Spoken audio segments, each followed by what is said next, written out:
O Show. This is the Big O Show.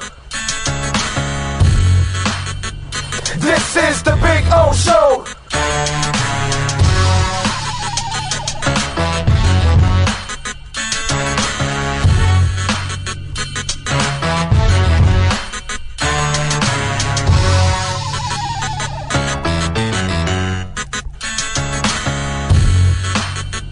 This is the Big O Show.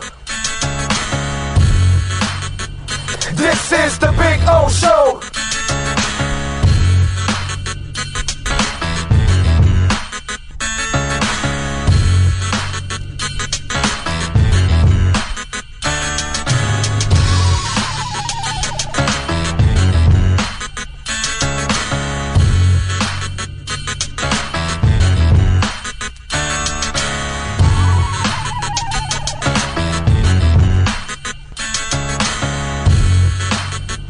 This is the Big O Show. This is the Big O Show. This is the Big O Show. This.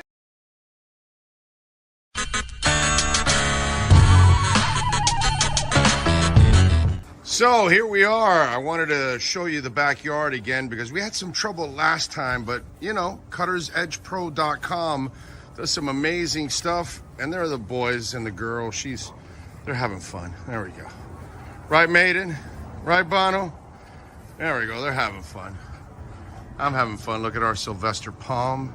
It is beautiful. We got another one in the front yard like that. You can take your home and landscaping to the next level. And the artificial turf, look at that. Look at that, the two dinosaurs going at it, huh? Look at that. Gotta love the dinosaurs. Look at them. They like to bite each other's legs. That's what they do. They play with each other and then they bite each other and they piss each other off. It's fun. One is Bono, which is the one farther away from you, and Maiden. She's the girl right here. She's a badass. That's for sure. So anyway, see the flowers are coming out. Very nice. cuttersedgepro.com, folks. This big tree there will start budding that I'm showing you there soon. It'll have all kinds of flowers. I'll post another video and I'll show it to you. This is a backyard where everybody gets to hang out. Over there in the corner there, I put the barbecue and cook. So that way it's the farthest away from the house, you know. If I light myself on fire or somebody else, we're out in the corner away from everybody. There you go. See, getting some flowers coming out, which is a beautiful thing. And I swear by this artificial turf, it always looks phenomenal. I don't have to cut it. I don't have to water it. And so I'm saving a lot of money, hundreds and thousands in the long run, because I'm not watering or, of course, cutting the grass. And you know, here in South Florida, we cut the grass like every 10 to 14 days.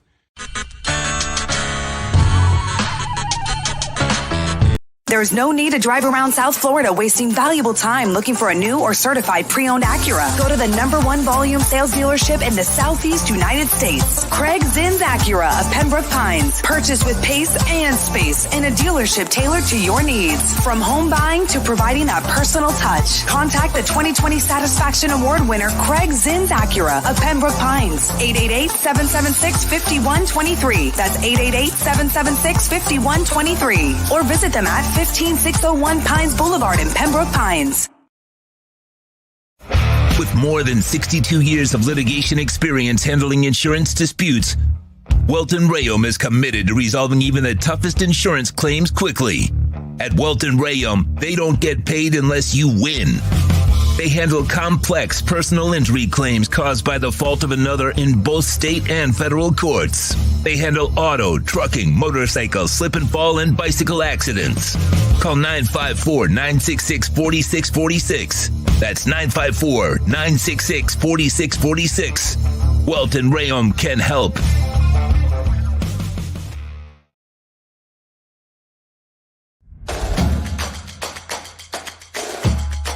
Welcome to Caneswear. New store, new items, same great experience. Family owned and operated since 2010, Caneswear has the latest merchandise from the Miami Hurricanes, Miami Dolphins, Florida Panthers, Inter Miami CF, and more. Come visit us at our store in Davie on University Drive, just south of 595, or online at caneswear.com. Caneswear, the spot Miami fans shop. When presenting an award to an employee, athlete, executive, or fantasy GM, make sure you call Orvieto's Awards and More. For 35 years, these custom award specialists have been providing plaques, trophies, custom framing, while providing state-of-the-art laser and computerized engraving, UV printing, and glass crystal etching. They do all their engraving and printing in-house for quality control. Call Charles at 305-949-8098 or visit them at orvietosawards.com. Orvieto's Awards and More, where recognition is rewarding. The viewpoint, statements, or beliefs expressed on the following program by the host, guests, or callers are not necessarily the opinions of FantasyAccess.com, Media Group Inc. ownership, management, sponsors, or website. When it comes to South Florida sports teams, very few in the media have witnessed, lived, and covered it like the Big O. Let's start the program dedicated to your favorite South Florida teams with a passion that's unmatched. The Big O Radio Show is on. Here's the Big O.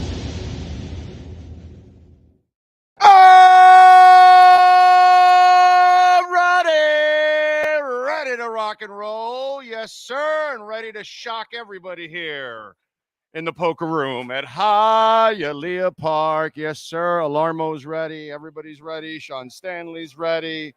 Are you ready? Bitcoin's ready.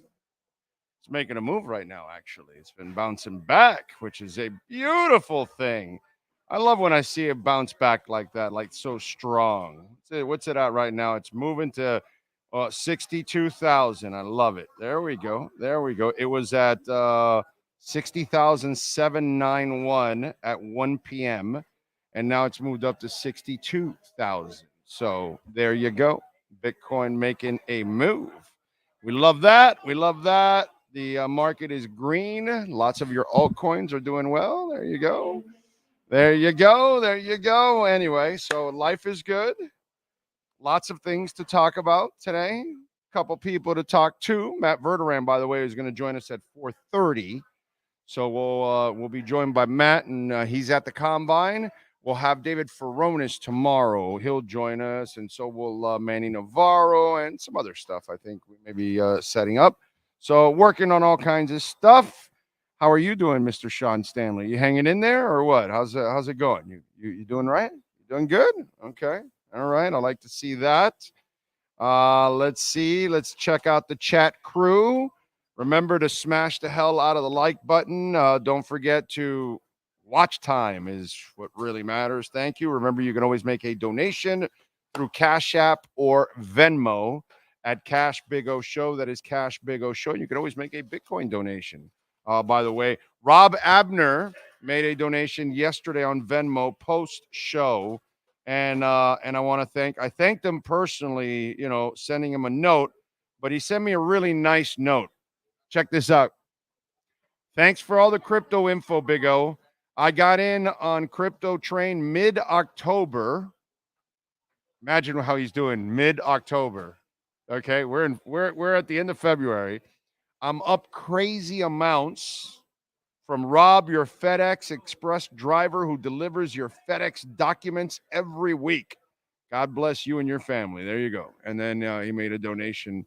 So thank you, Rob. I appreciate you, because pretty much if you're riding our portfolio, we're super green. So you've got to be green too. It all depends too. If you're FOMOing in and you get in later on after profits have already, gone up quite a bit, it's going to be a slower run for you, right? You know what I'm saying? So it's kind of like that. If you got in a Bitcoin at 16 and at 25 and 30, well, it's a little different when you got in at 52. You know what I'm saying? It's just a little different there. You're still making money. If you got in at 60, you're going to make money. You know what I'm saying? But you're not going to make the kind of money that somebody that stayed strong and got in at 20. That's why we kind of tell you about some of these things. I see Brooklyn Rob there. Brooklyn Rob, when Avalanche was at his low, I was telling people, man, you got to go Avalanche. And Avalanche is, it's just going to continue to fire off. But it was in a range that was, what was it, like $10, $12, $13, $14, something like that. And I know Brooklyn Rob has told me about, he's on the Avalanche train. And so now Avalanche is at $43, I think, today, if I'm correct. So if you got in at 40, okay, you're making money, and you're going to keep making some money, but you're not going to make nearly as much as Brooklyn Rob. It's at 42.14 right now. Okay.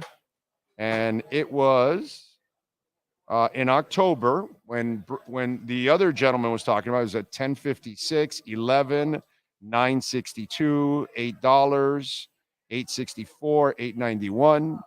So you could have gotten Avalanche like I did really, really cheap. And you're now more than 4Xing right now. So, it's kind of like that, And I still think Avalanche is going to grow past $100, and it's at 44. Not a financial advisor, of course. But anyway, good day again in crypto. All kinds of stuff. By the way, okay, so for anybody that doubts Bitcoin, right? BlackRock will launch a Bitcoin ETF in Brazil tomorrow. There's like millions of people that live there. So now, what do you think is going to happen with that ETF in Brazil? Remember I told you, the other country ETFs have not kicked in yet. Wells Fargo, Sean, remember we said on this program 3 years ago, banks will be closing. You'll see Bitcoin is the future, and that's the way most people will be doing banking, is on crypto, on the blockchain, all that. And I predicted that banks would be closing. And for the last year and a half, you've seen banks shutting down left and right. Wells Fargo and Merrill Lynch, Bank of America, they are now offering, their elite clients, their wealthy clients, Bitcoin ETFs. They don't have, not to the average person. So if you have Bank of America or Wells Fargo, hey, I'd like to, sorry. The blue collar person can't do it, but you can go buy it. That's the difference. Okay. Bitcoin passed Meta, Facebook, as the 9th largest asset in the world. Bitcoin is now the 9th largest asset in the world, passing Facebook. Okay? It's just going to keep climbing. Bitcoin, with its last pump now, it just passed the Russian ruble. It is now the 14th largest currency in the world. I mean, I could just keep giving you facts if you want. That's all. I can just keep giving you facts if you want. All right? You do what you want. There's only a finite amount, and there's only one direction it's going. And everybody else is real. The worst part about it is all this pump is coming from institutional money, not from the working class, which they're the ones that should be taking advantage of this. You, me, should be taking advantage of this. Now the rich people and the powerful people and the smart people are on board. Dangerous. It's going to get crazy. Crazy. So there you go.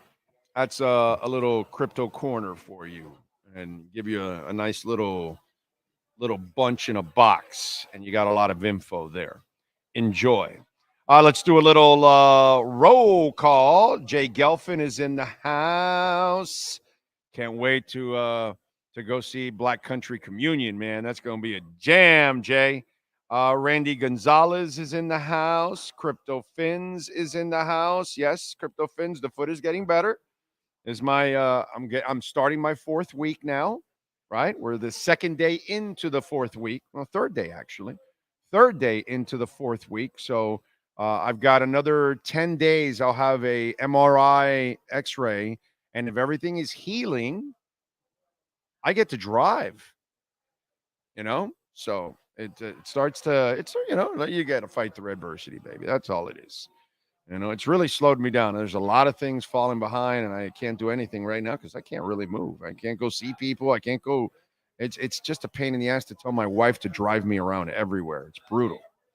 Crypto Fins is in. Hope your foot there. Yes, thank you. And it looks like Bitcoin going to surpass its all-time high soon. Yeah, I wouldn't be surprised if we're at 70,000 by next week. By next Tuesday or Wednesday, we're at 70,000. Brooklyn Rob, all is right in the crypto world. Everybody jumping on the wagon. Yeah, they are. Brother, it's just more Jasmy videos than I've ever seen in my life. Gus1388, what's up, peeps? Robert T, Stetson O, Captain Saki. He's checking in from Sponge City, USA, Tarpon Springs, Florida, home of the Epiphany. Great work per usual. Thank you, Captain. Appreciate you, sir. We salute you. Ray Sosa, Angelo De Jesus is in Albuquerque, New Mexico. Thank you. Steven Gonzalez, One-Eyed Jack, Lisa Rose, Chad, Alexis, Cosa Nostra. Ray says he'd have a chance to leap the Knicks in the standings if they win tonight. Nothing will bring me more joy than the Heat passing the Knicks, the same Knicks whose fans say they were winning. Well, they're all injured too. Let's be fair too. The injuries have set the Knicks back big time. You know what I'm saying? But yeah, you're right. Listen, it's just a regular season game. It's fun. You know, tonight is the matchup of the NBA Finals and all that. In the big picture, does it mean anything? Zero. Okay? This game means nothing in the big picture of the NBA. Now, I'll tell you where there is meaning. From within. You know, tonight you have no Hero, no Love, no Jay Rich. Then, you know, the other guys, Bryant, Swider, Kane, Drew Smith, you know, they're all out. Okay. But really, it's really about Hero, Love, and Jay Rich. Okay. Those are three rotational players that you use and all that. So you're going to be missing a couple pieces. Not that you can't beat people without Hero. Love actually has been pretty good, man. He has really helped out, I got to tell you. But okay, so you've got some injuries, and you've overcome injuries before. And this is a team, obviously, it gives you, some inspiration because of the way they spanked you last year in the finals, right? Now, you beat them. It really means jack shit. It's great for the win column. It's great for the talk. And if people want to sensationalize it, that's fantastic. Have fun, knock yourselves out. Here's where a win means way more to me as a Heat fan. I like how they're playing. I want you to keep playing like this. So even if you lose tonight or if you win tonight, I need it to be a terrific performance because it's really about how you have turned around and now you're playing with passion all the way through. Everybody on the roster. Jimmy Butler's on board now. Okay, so if we're getting Himmy, right, and everybody else has got an opportunity to have a good game tonight, it's not about sending a message because the message is sent by beating them in a 7-game series.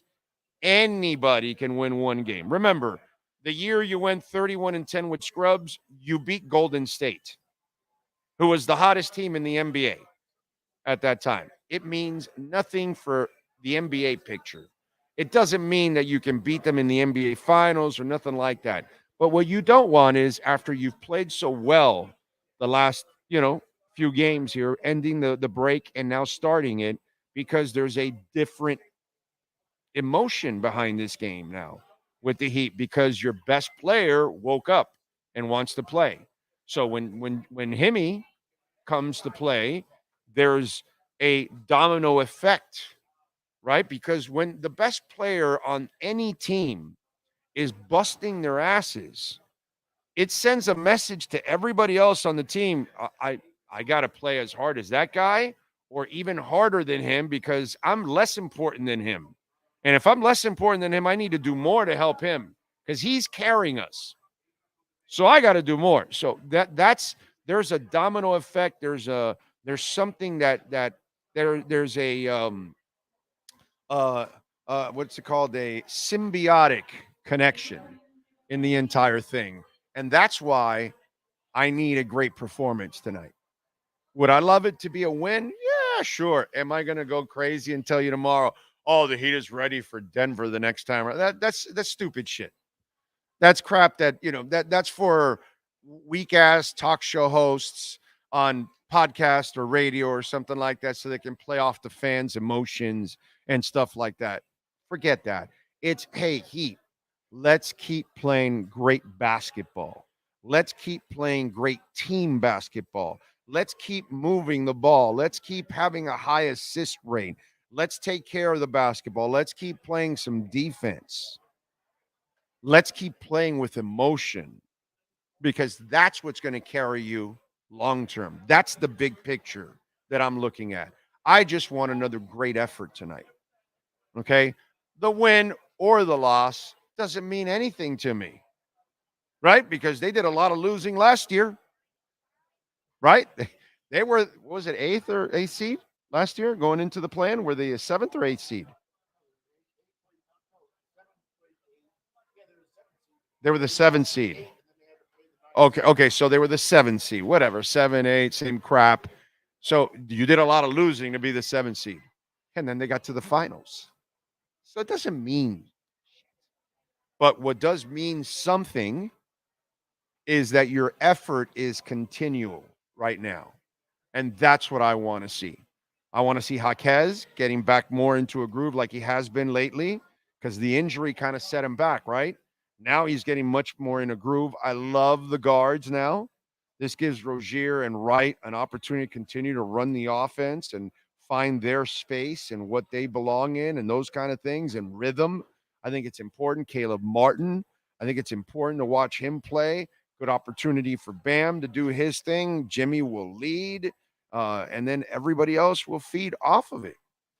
And so that's what I'm looking for tonight. I want a great effort. That's it. I want an effort that is a winning effort. And if you won, great. And if you lost, well, you lost because the other team you're playing is, a heck of a team. And what are you going to do? They're the best team in the NBA. All right? It's respectable to lose in a respectable performance. And that's all I'm asking for tonight. I'm not going to get into the silliness of thinking that this game means anything in the big picture of the NBA. This is all about the Heat continuing to play the way they've been playing lately, which for me, it's been so enjoyable because I stand what was going on. I'm old school, man. This is why I appreciate the Panthers, and the Heat at times disgust me, and that's because of Jimmy's attitude. Because he just doesn't, and I get it, it works for him. And the results, you can't argue with the results, right? It's that moment when you're like, no, don't take that shot. Oh, yeah, all right, he made it. Yeah, all right. No, don't throw the, oh, he caught it, touchdown, that's, God, he threw it in between three guys. And the guy came down with it, and it's the game-winning touchdown. And it's a throw you would never tell anybody to do. Oh, my God, he's throwing across his body, across the – ow, he caught – that's it. Completion. All right. That's exactly what it is. Oh, God, Jimmy, again, you didn't come to play. You just don't care about basketball. And then it's, all right, Jimmy, you've come to play basketball, and that's really where we're at, unfortunately. And right now, he's come to play basketball. And since he's come to play basketball, we're all right. We can enjoy, that's hopefully what we'll be able to enjoy, a great performance. Frankie Fresco in the house, Daniel Berry. One thing also is yes, sir. A little extra motivation for him. Thomas Bryant gets his ring tonight. Yeah, that's going to be motivation right there. Yeah, he's suspended, but they're allowing him to show up. Yeah, that wasn't hey, let me tell you, wow, was I wrong. Boy, was I wrong. Okay? I thought Thomas Bryant would be a better addition. I really did. I've watched him. I've had him in fantasy basketball at times, like a fill-in for injuries on a night or something. And I've seen him play much better. And this is one of those that it rarely happens with the Heat, right? That usually you come here and you will play your best basketball. And Thomas Bryant cannot play his best basketball with the Miami Heat. It's the weirdest thing. I was so wrong about that one. Holy crap. I thought he would be a rotational player on the back end. I thought he would be one of the bigs you'd be using constantly.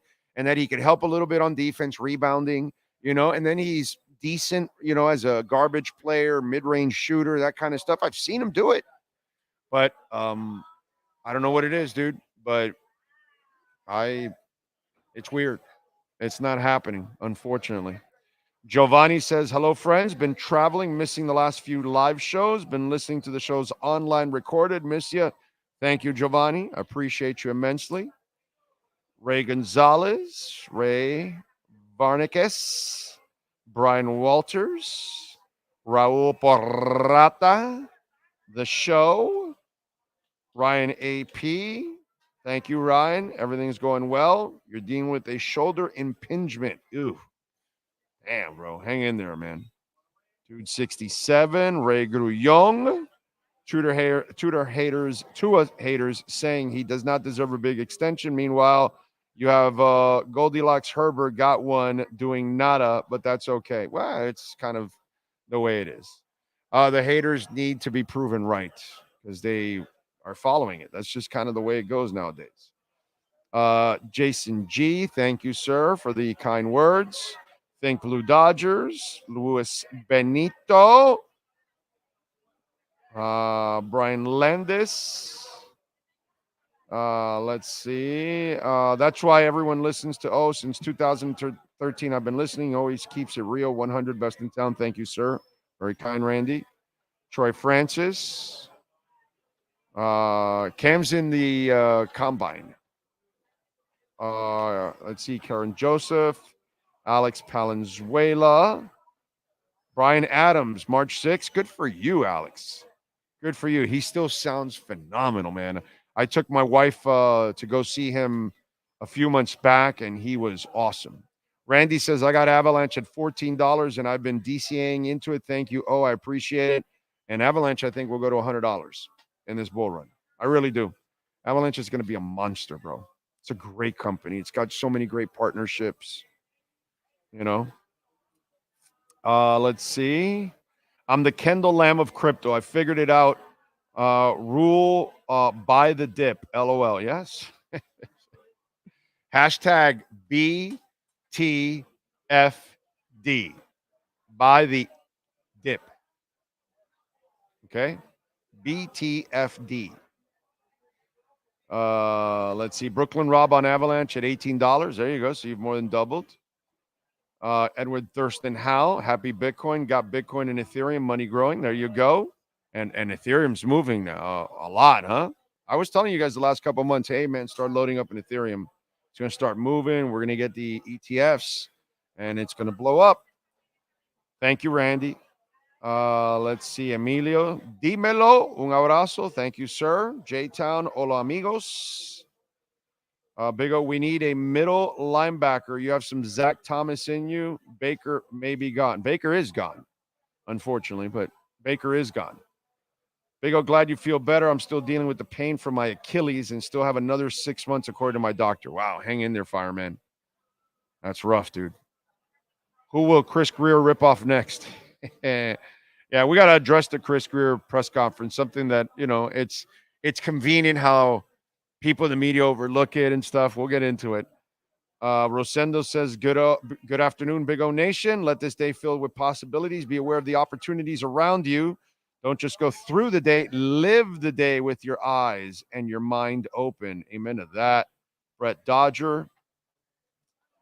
Heard the Dolphins are bringing Sophie Hale in case they can't sign Van Ginkel. Oh, Sophie Hall. I'm sorry. She's the influencer, that Tyreek. Yeah. That'll be an interesting looking linebacker on the field. Miami in the zone. A win tonight will be big. It shows that Miami can hang with the big dogs. Don't mean anything in that sense. Just want a good performance. I think the Heat won 45 regular season games last year isn't terrible. It's the Heat. We're not talking about the Magic, my brother. Okay, barely over 500 is not a good performance. 4 games over 500 is not Heat basketball, my man. Okay, that if you're the Washington Wizards and you won 45 games, if you're the Orlando Magic and you won 45 games, That's a refreshing and really nice Detroit Pistons. They don't win 45 games in 2 years. So, yeah, that's fine. But when you're the Heat, you have a much higher standard than 45 games. So I disagree with you. I don't lower my standards. That's kind of what's happened to a lot of Dolphin fans over the years because they've been dealing with crap football for 30 years. It's tough. Yes, I have brought back the Crypto Show. It's on Twitter and on Facebook and on Twitch. I have not done one in a couple days. I think like 5 days or 6. So I will do a new one. Maybe I'll do one tomorrow. Take some because tomorrow's a 1 o'clock show. Tomorrow we end at 10 to 1, or 10 to 12:30, or 10 to 1:30. I don't know. Depends on how much stuff we have to talk about. And then I will do a crypto show tomorrow. But I am giving you crypto segments inside every show. So, and he ends up making them segments. You should make them video segments.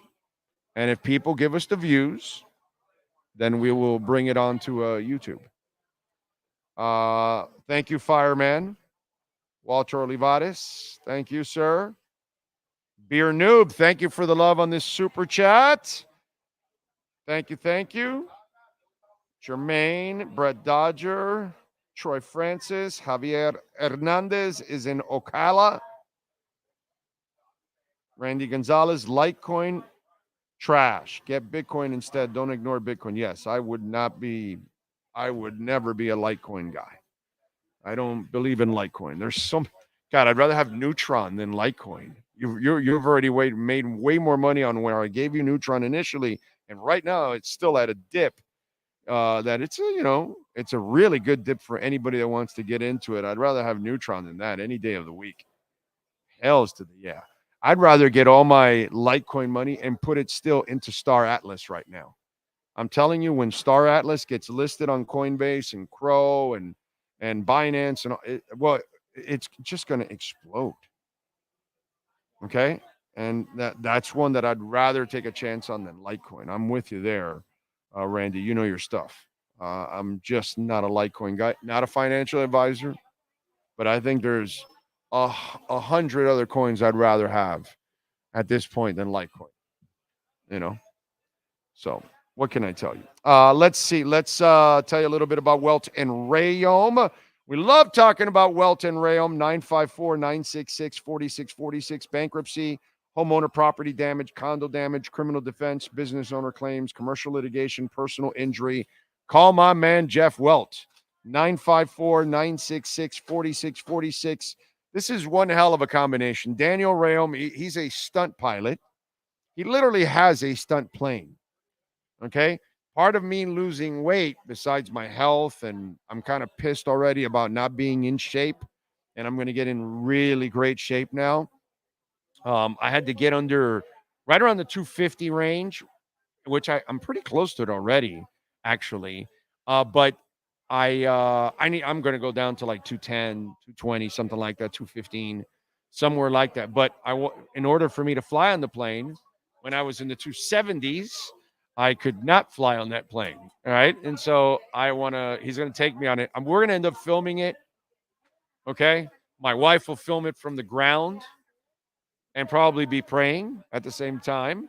And then I'll film it in the back seat there. Cause who knows, you might see The Exorcist inside there where my head is spinning and green stuff is coming out in all directions and stuff like that. So it's a possibility. You guys may have some fun watching that. That'll be one that Sean Stanley will enjoy posting. Well, he'll be laughing in the middle of the post. That kind of stuff. So Daniel Rayom is a stunt pilot. Jeff Welt, well, he's just a all-around exceptional dude. By the way, big music guy. Now he's big into crypto. He's gotten he got the bug. He was telling me today he's up 60% on Bitcoin. He's up 60% Bitcoin. He's up even more with Pendle.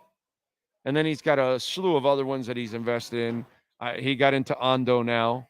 I told him Ondo's going to be a monster. I gave it to you guys around 24 cents. It dipped to 22. Now it's up to like 45. So you're close to doubling, and it's going to go way more than that. It's at like a $600 million market cap. It's got plenty of room to run. This thing's going to go to several billions. So I think Ondo's going to be a monster. Ondo Finance. ONDO. And he got into it. But anyway, so you could talk to Jeff about music, big rock guy. Loves alternative music too. So Jeff is way into it.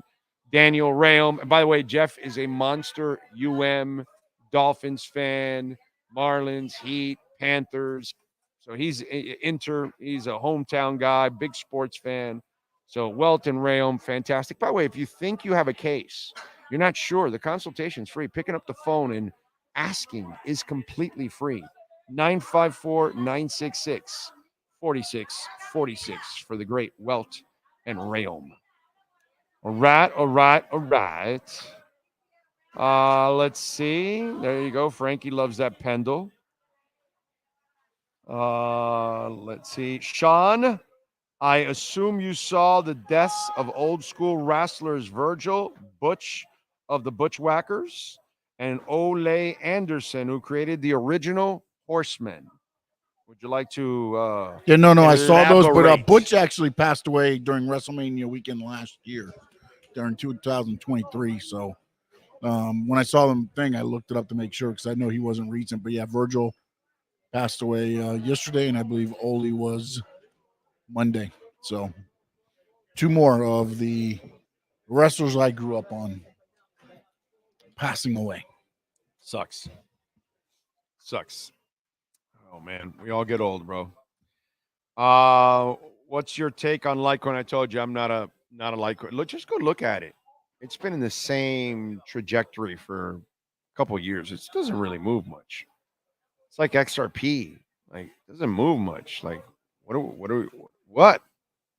After everything, how come you're not moving like others? And you've been around and you're established. You know what I'm saying? So it's hard for me. Look, Cardano was down to 24 cents. It's up to 70 cents now. And Cardano's a slow mover.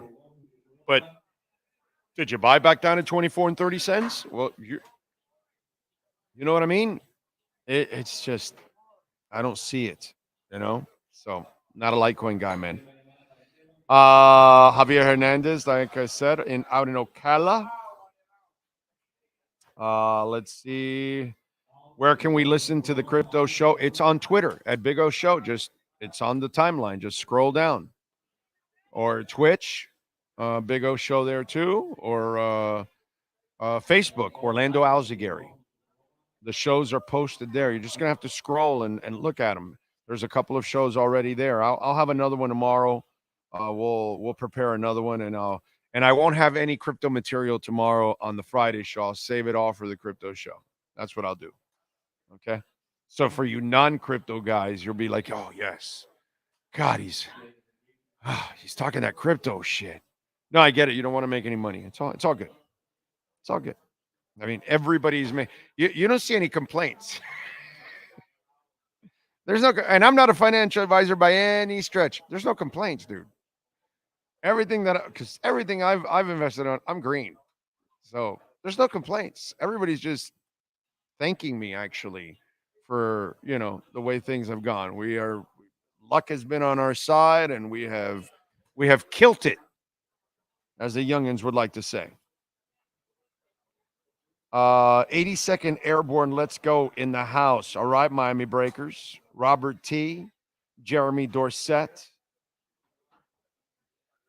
Great job losing all that weight. Thank you, Brian. We got a lot more to go, bro. A lot more. I can't wait to exercise now. How screwed up is that? Something that I kind of dread. This whole foot thing. And it just, and Pat in Nashville knows the experience I had with him. I didn't enjoy it. And so it's kind of been on my mind for the last couple of months. And this foot thing put me over the top. So I'm done, bro. I'm done. I can't wait to at least start walking, because I won't be able to really start. I think it's like 4 to 6 months until I can do, what the hell did he call it? Force movement or whatever the hell he called it. So I can't do, NorCal's favorite burpees and all that, planks and stuff like that. I can't do any of that kind of stuff that I want to start doing. I can only walk is what I'm going to do, but that's fine. Walk is good. You can sweat a ton doing walking, and then I can work my upper body with some weights and stuff like that. I just won't be able to do stuff with my legs early on, but I'll start working everything else. But I can't wait. I'm looking forward to it. Just got to get out of this bit. Once I get out of the bit, then we can move forward in that sense. But for now, I had one meal yesterday. I normally have 2 meals in a 4-hour period between 3 and 7. I had one meal, a La Spada sub. That's all I ate yesterday. And by the way, it was me and the wife, and we bought a full sub, and I just ate half of it. So I didn't eat a full sub, and I had not eaten all day till after the show yesterday. After the show, we sat there in the car. She went inside La Spada, ordered the sub, and we sat in the car right in front of Canesware. We ate our sub, and then we drove home because there's no hurry to fight traffic home. At that time, it was like, no hurry. We'll cruise home, relax, all that. But I was thinking about a La Spada sub the entire show, and that's all I ate yesterday. So the fasting has gone really well for. I have not eaten. It's 4:20 right now, and I have not eaten. I'm going to go another 24 hours till it's intermittent fasting, but I'm going to have a big ass meal after this. It's an even bigger meal, and I can have a big meal because the body will burn, because I have extra fat, so it's burning my extra. I got plenty of fat, so it gets to burn my other fat, is what I do. So yeah. It's one of those things you train your brain to do. Okay, you first start with an 8-hour fast, then a 10, then a 12, then you can build it up, and then you can stretch it for as long as you want. You know what I mean? I wouldn't suggest it for anybody that's skinny, but somebody like me that's got a lot of fat in the body, hey, as long as you have the discipline and you can do it, and lots of water, take your supplements, you'll be fine.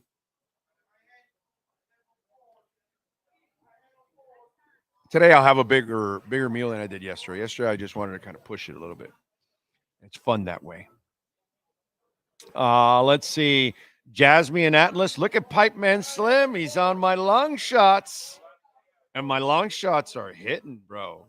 Hitting. Jasmy, we're up. If you got Jasmy as low as it was at 33,000th of a penny, you've more than 3x your money. You're 4xing close to it.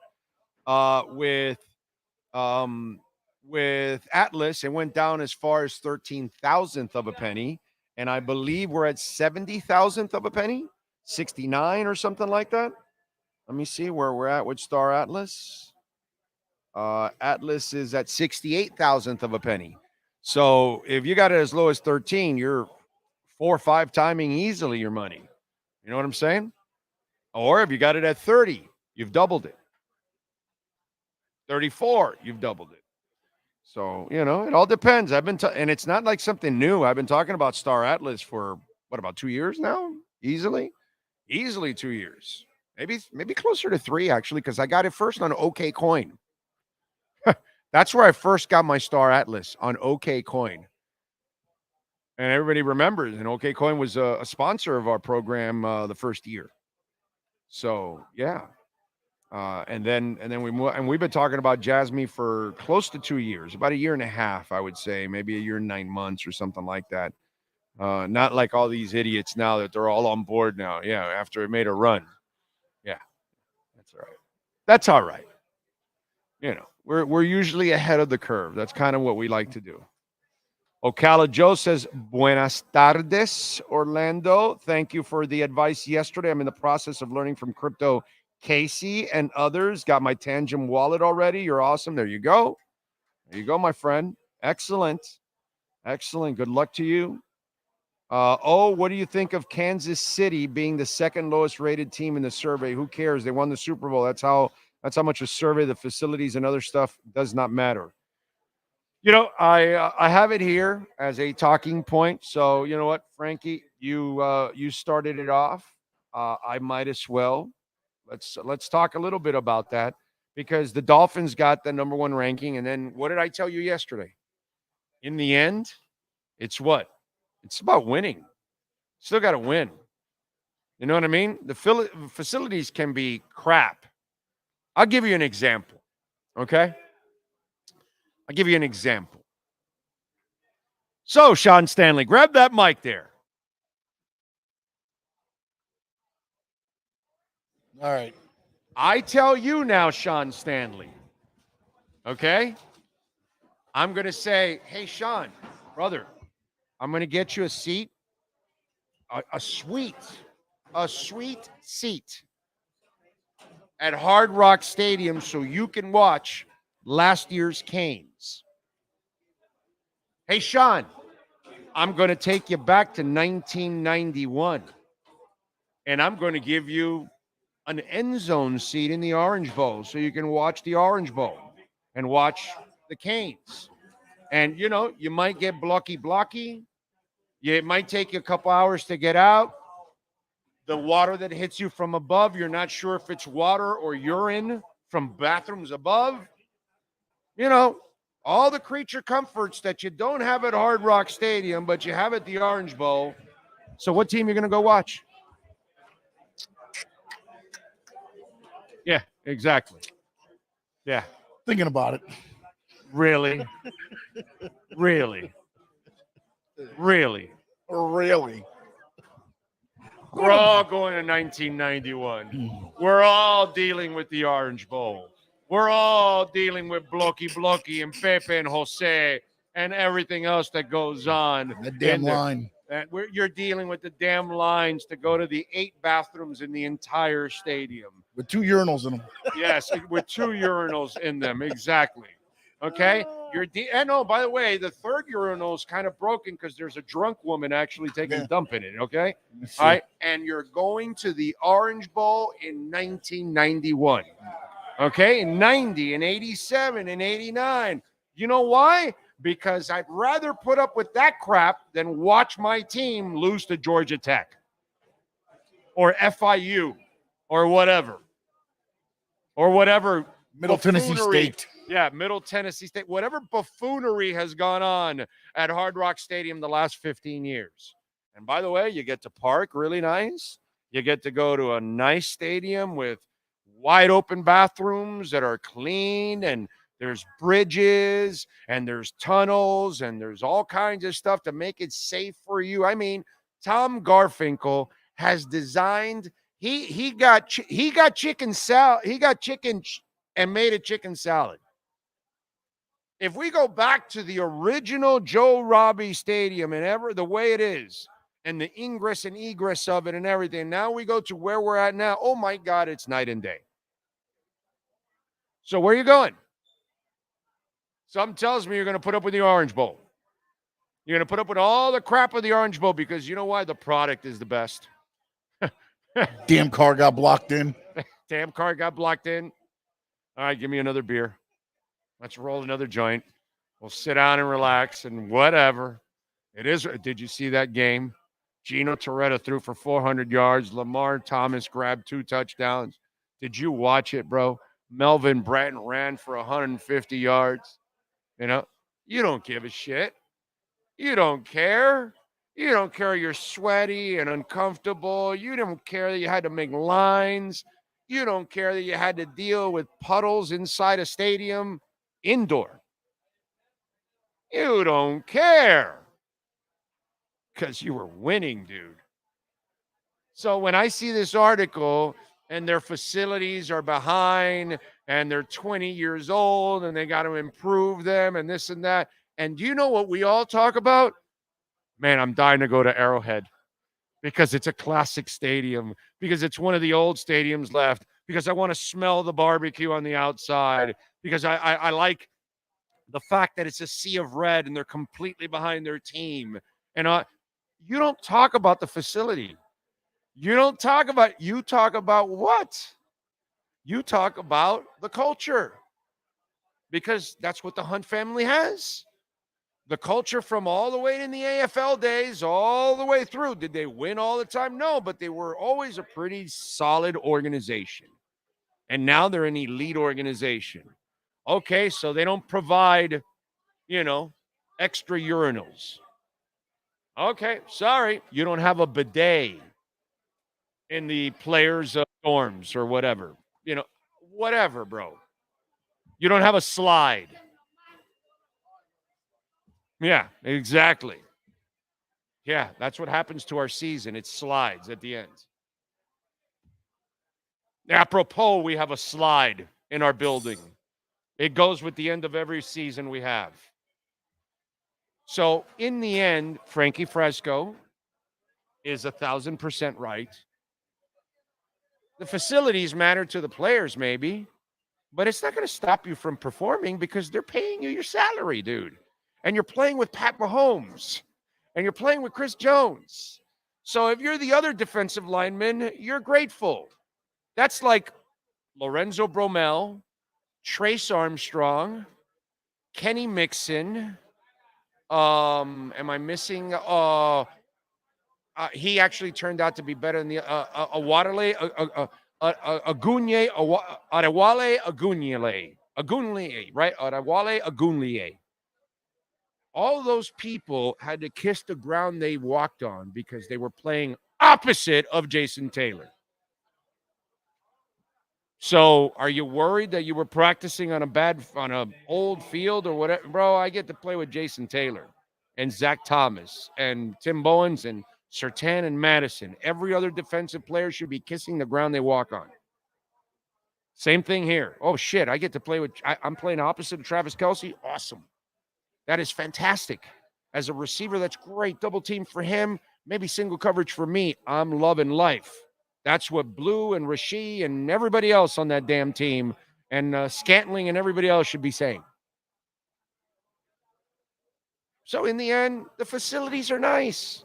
It's great. What did I say yesterday? I didn't go crazy about it's fantastic. You created that, but you still got to win.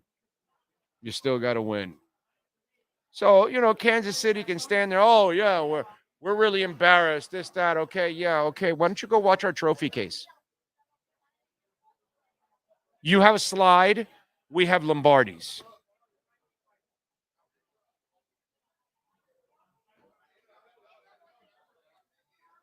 That's the brutal reality of what we live in.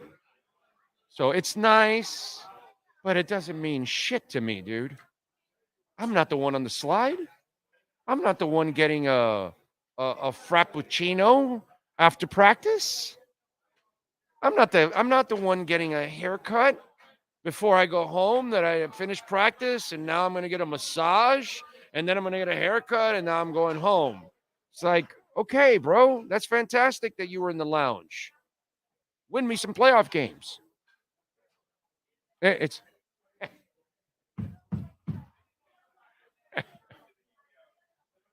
the late, great Carl Weathers. He said, Rocky,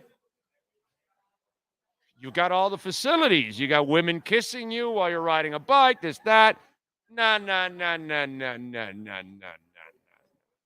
We need to go back to get the eye of the tiger. And what did he do? He went back to the hood. Because that's what you do. You go back to your roots. And that's what he did. Apollo brought Rocky back to his roots. And then he went to that ring. Just like if you were in South Florida, you go down to South Beach and the Fifth Street Gym. You don't go to, some Biltmore or something and rent a ballroom. No. You get back down to being raw, baby. So you got a slide? They have Lombardis. Does it mean anything to you? No, it doesn't. I'm glad I kind of led into that. Now let's get to our next guest. Give us 30 seconds. The one and only Matt Verderam will join us. Let's talk a little football with Matt straight from the NFL Combine. Oh, I think I know what this is. Houston, we have a package. Hello? No matter where you are, The Sloman Shield home security system guards your home with next-gen perimeter protection, 24/7 monitoring, and interior motion sensing. And right now, get a free Sloman Shield security system and doorbell camera, all professionally installed, for free. Shield your world, the Sloman Shield.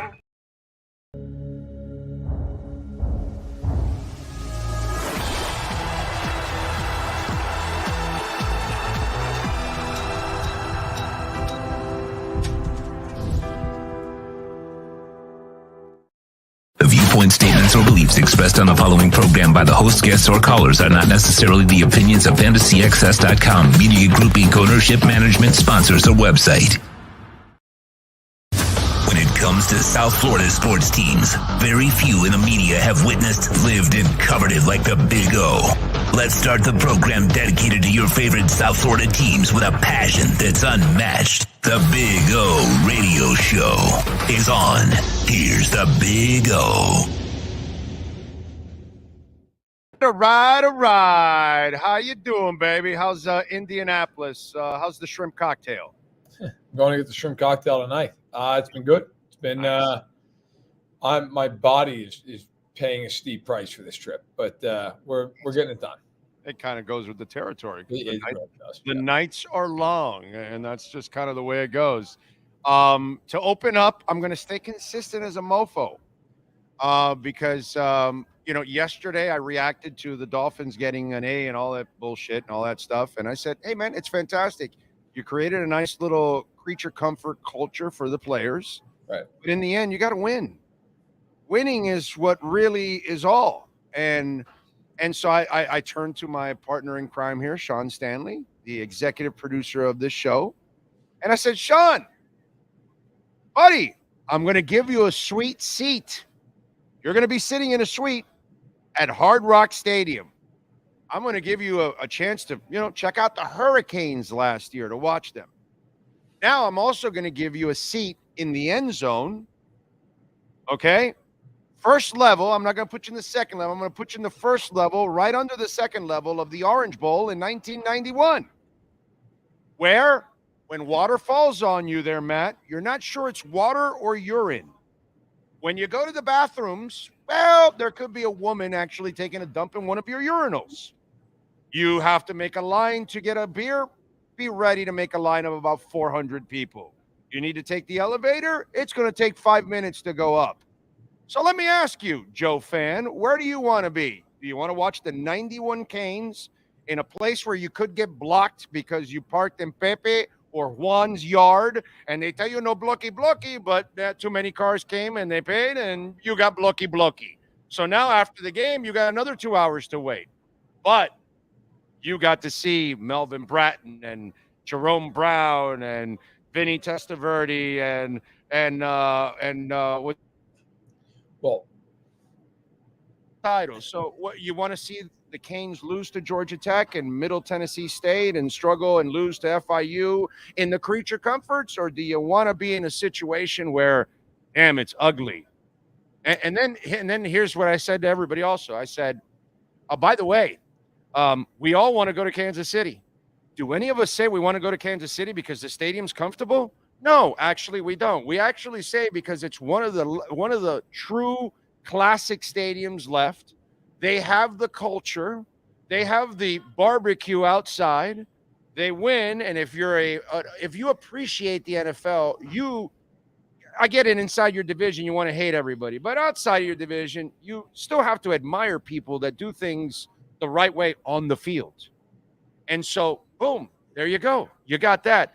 We never talk about the Kansas City facilities. We know it's an old stadium, but if you tell somebody you went to Lambeau or you went to Arrowhead, they're going to go, wow, dude, that's freaking cool. Because a couple of years ago, before the Rams moved out, I made sure I went to LA and I saw a Rams Seahawks game. And I thought it was cool that I was at, and the place is a dump, but I was there at that stadium. Okay, that's cool. That's, to me, this is just media created garbage to try to ride positively or negatively, when I think in the end the Hunts are like, oh yeah, we got to improve this, that. Hey, you guys want to check out our trophy case? Yeah, I don't think they care. Yeah, it's like I said, we have a slide in our facility, the Dolphins, and the Kansas City Chiefs have trophy cases, and they have Lombardis. But which one do you want? Yeah. You know what I mean? So in the end, this is just a load of shit, to be quite honest. I would say, first of all, to answer your question about which Canes team I'd like to see. No, it's not just the Canes team. Yeah. The environment that you're in too, by the way. Okay. Right. No, I get. So listen, I have a perfect answer for this because I can answer it with experience. I am a New Jersey Devils fan in hockey, and they play in a stadium now known as the Prudential Center or the Rock in Newark, and that stadium is gorgeous. I mean, that is one of the nicest buildings you could ever be in. Every bell and whistle in it, great food, million different options, every beer you could think of on tap. And guess what? Since they've played there, they've largely sucked. Okay. And I don't care that the stadium's really nice because they suck most years. Now they're like at least moderately respectable. But for a long Dude, you sound like an Islanders fan. Okay. Talking about Nassau Coliseum. That stadium. Have you ever been to Nassau Coliseum? No, never have, but it's legend. Dude, so the Nassau Coliseum, when you walk in, because I have seen Islanders games there, when you walk in, it's just a big bowl, and there's no like upper and lower deck. I mean, it just is what it is, right? It's just straight up. Yeah. So people, toward the end of the life of that stadium, the bathrooms, there weren't enough. And like you'd sit there for 45 minutes waiting to take a leak. People would just walk outside the stadium doors and just take a leak, like just on the asphalt, and then just walk back in. Like that was Nassau Coliseum. But to my point, so when the Devils were really, when you talk to an Islanders fan, they thrilled to death. That was their place. They swear by that place, the environment, the culture, the winning, all that kind of crap. And in the end, just like players, like fans, put me in the fucking Orange Bowl any day of the week because the product in the Orange Bowl is superior, bro. Come on.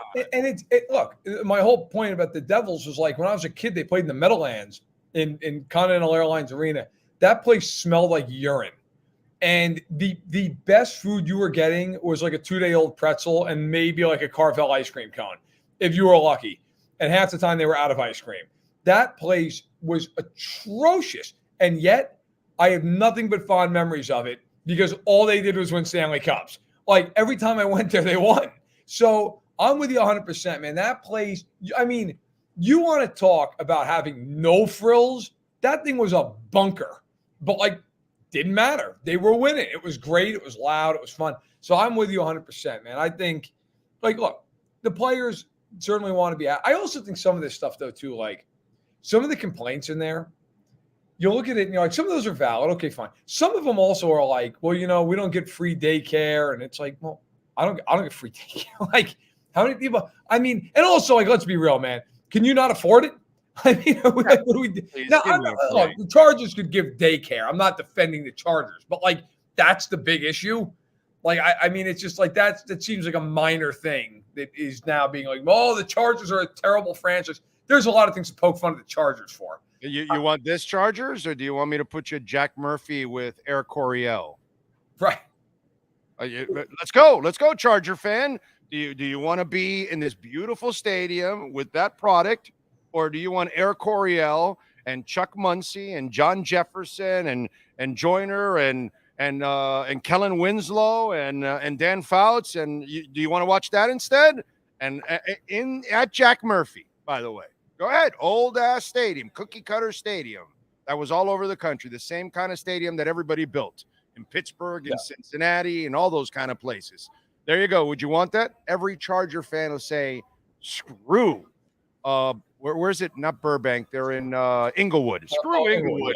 Yeah, screw Inglewood. Get me back to Jack Murphy. And come on, dude. It's the same thing. This is just media crap. In the end, you know, here's the other point I made. Okay. You know, years ago, there were a bunch of guys that made money for the Dolphins off of one guy. And so it was Kenny Mixon, it was Lorenzo Bromell, it was Trace Armstrong, got a big deal from the Oakland Raiders. It was Adewale Ogunleye, went and got a deal from Chicago. Do you know why? They were playing opposite of Jason freaking Taylor. Right. So when you're a player, who gives a shit about the facility? Bro, I'm playing with Mahomes. Who gives a shit about the facility? I'm playing with Chris Jones. Bro, who gives a shit about the facility? I'm playing with Travis Kelce. Who gives a shit about the facility? I'm playing with Bird. I'm playing with McDuffie. Man, I'm a football player, and I get to play with these other guys. This will elevate my game. I get to play for Andy freaking Reid. Brother, that's what this is all about, dude. Okay? And that's what the fan is at the same time. I get to go see Canes of the 80s and 90s, not the crap that I'm watching now. I don't care where you put me, dude. You know what I'm saying? And so yeah, you're a hypocrite if you think this is important when, as a fan, you don't really care about the facility in the end. You really care more about the product that's on the ice, on the court, on the field, on the pitch, whatever the hell it is, dude. Do you want to watch the Miami Fusion back in the day with Digital Taquita, or do you want to watch Inter Miami with Messi? Oh, I don't know. You tell me. You know, the seat isn't any more comfortable in either of the stadiums. You know, I think it's more about Messi. I think it's more about Jason Taylor. I think it's more about Travis Kelce and Pat Mahomes, please, dude. Come on. Enough of this. Well, and I think, look, I mean, this is really about how the players feel and all this stuff. And I think the reality of it is, I mean, is this really hurting anybody in terms of like signing a free agent? I mean, you're like, listen, I'd go there, but that practice facility locker room is not great. So, I mean, if that's the case, then you're probably not a winning football player, right? I mean, you're probably not that concerned about the right things. So I think a lot of this is just to, like, I thought the only thing I thought about that survey that I cared about, I thought it was hilarious that Josh McDaniels was the lowest graded head coach, and the man's not even a head coach anymore. Like, just throwing under every single tire of the 18-wheeler. It's like, yeah, how else can we dump on Josh McDaniels? This would be good. We'll do it this way. Listen, you certainly rather be toward the top of the survey than the bottom. But at the same juncture, like, I think, look, if you're a team and you can improve everything, you know, that's being nicked and criticized, sure, great, do it. But I don't, like, do I think that these teams toward the bottom that are winning are going to run out and just spend $20 million to upgrade it? No, they won't, because that's not reality. Like the Steelers, you know, here's the funny part. Yeah. When the hell have we ever looked at the Hunt family negatively? The hell are you talking about, dude? This is like one of the pillars of the NFL history. The man created the AFL. And we only look at them elites. Why? Because it's the same way you look at the Rooneys. Because more often than not, what's on the field, they're doing it right more often than not. Even in years that they may not have been the best, they were still respectable. They were still competitive at times. They were still doing things the right way. And even around, whether it's the stadium and the fans and everything else, there's a symbiotic connection that you should be jealous if you're in Atlanta, because you don't have it. You don't possess it. And in Tampa, you only possess it when you're winning. And then when you're not, you just dump them. Whereas in Kansas City, it's always there no matter what. And that stadium has been that stadium forever. So please, dude, it's just one of these things that it's just so ridiculous, because it's really all about the product on the field in the end. It really is. Come on. It's funny too. As that survey was being released, the Chiefs are announcing $800 million in renovations at Arrowhead. Right. It's like you have, I mean, now granted, $500 million is coming from taxpayers, but they are essentially like refurbishing the stadium. They're going to have like a patio area basically behind the end zones where fans can sit and whatever, all this modernized garbage. Hey, listen, you know what the bottom line? It's just a list, dude. You come out with the list, and the team at the bottom just won 3 out of 5 years. Is it 3 out of 5? Yes. Right? 3 out of. You know, it just kind of like it shatters it.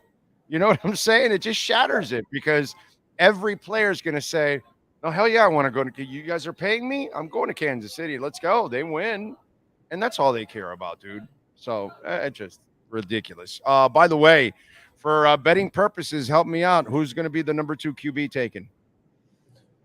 You know, that's a great question. I was just talking about this with somebody else. I don't think there's any consensus, really. I mean, I bet if you lined up 20 personnel department members and said, "Hey, give me your thoughts," I bet it's like 12-8 or 11-9. I still think that right now Drake May is that guy, but like Jaden Daniels is a freak show athletically, and that more and more is vaulting guys toward the top. Used to be years ago, well, yeah, athletically is amazing, but maybe a little raw, and that would kind of freak people out. Now it's almost the opposite. It's like, yeah, I'll just take the athletic guy. And that's not to say, by the way, Daniels isn't a hell of a quarterback. He absolutely is. But it's just, he is more, I mean, if he goes into the league and is starting right away, which I think he will be, how many guys are more athletic than him at the quarterback position? Lamar and who? I mean, Justin Fields maybe? Like it's not a long list. So I personally really like him. Like I would probably take him at 2, but I think it's split right now. I think May still probably has a little advantage with some, but it really, ultimately it's not going to matter who's Washington like, and that process has a long way to go. Yeah, and Jaden, I think what helps him is he's improved his accuracy throughout his career. Mm-hmm. So I think that's definitely going to help him out. And are you hearing who is excelling in interviews and maybe who's bombing out in interviews? A lot of that's still just kind of wrapping with some of these positions. And I think, we're still kind of waiting to see, what the fallout is, so to speak. I think the one thing that has been really interesting being here in Indianapolis is a lot of talk about the fact that this draft class, there hasn't been that big story out of it. You remember last year, Jalen Carter was that massive story, right? That everybody, the whole week, what's going on with Jalen Carter? And it always seems either because of an off-field thing or a medical thing that there's that one player or two players you're like, yeah, that guy's been the story. There hasn't been that story this year. There hasn't been the guy who, quietly people are like, yeah, he really was a disaster in one-on-ones, or this guy's medical's a train wreck. Like that has not happened this year. So I think for me, the most interesting story is, and I wrote this in our notebook today. I think is up right now. One thing I've talked to around the league with some people is there's a thought that the first 10 players in this draft could all be offensive players. That has never happened since the AFL-NFL merger. And I think, you are basically guaranteed, barring injury, to have 3 quarterbacks in the first 10 picks, 3 receivers in the first 10 picks. You might get J.J. McCarthy in the first 10 picks. You're going to get Alt out of Notre Dame, the left tackle, in the first round, or in the first 10 picks of the first round. Do you see McCarthy as a top 10 player? Is that something? No, I don't, but I'll tell you what, that is one thing. And there's a lot of steam about that he is going to be the 4th quarterback off the board, and that he is going to, at worst, be top 12 or 13, but a lot of people think he's going to be a top 10. Wow. Smoke screen? I don't know, man. I mean, at first I kind of thought it was, but then you hear it everywhere. Like these teams, these personnel evaluators are like, no, he's really, really good. And the year Johnny Manziel, I kind of heard the same thing. There were people that would come up to me and say, oh, no, but he's got a 70% completion percentage from the pocket. Yeah. And I was like, it's still, backyard football. It's still not really structured football. And there was a little bit of that drug happened with Johnny Manziel that year. And I wasn't one. And again, those people know way more than I do, but I was never on the Manziel bandwagon. And then this guy, I kind of see maybe a backup, maybe a mediocre starter or something, but maybe I'm wrong. Right. I don't know. I don't know. I mean, a lot of people love him. And I think it's interesting. Like, if you look at he and Jaden Daniels, and I think everybody agrees Jaden Daniels is ahead of him. I don't think there's any argument about that. Yeah. Jaden Daniels started at ASU at Arizona State, was there for 3 years, was nondescript. I mean, it wasn't terrible. Maybe his freshman year, his true freshman year, he actually threw 17 touchdowns, 2 picks. But, next couple of years, nothing crazy. Goes to LSU. It's fine. He's a good player. But then last year explodes. 3,800 yards, 40 touchdowns, 4 picks. Obviously ran for a million yards. And then you go to McCarthy, and you're like, okay, he's a freshman, barely played. Sophomore year, 22 touchdowns, 5 picks, 2,700 yards passing. Not much in the way of rushing.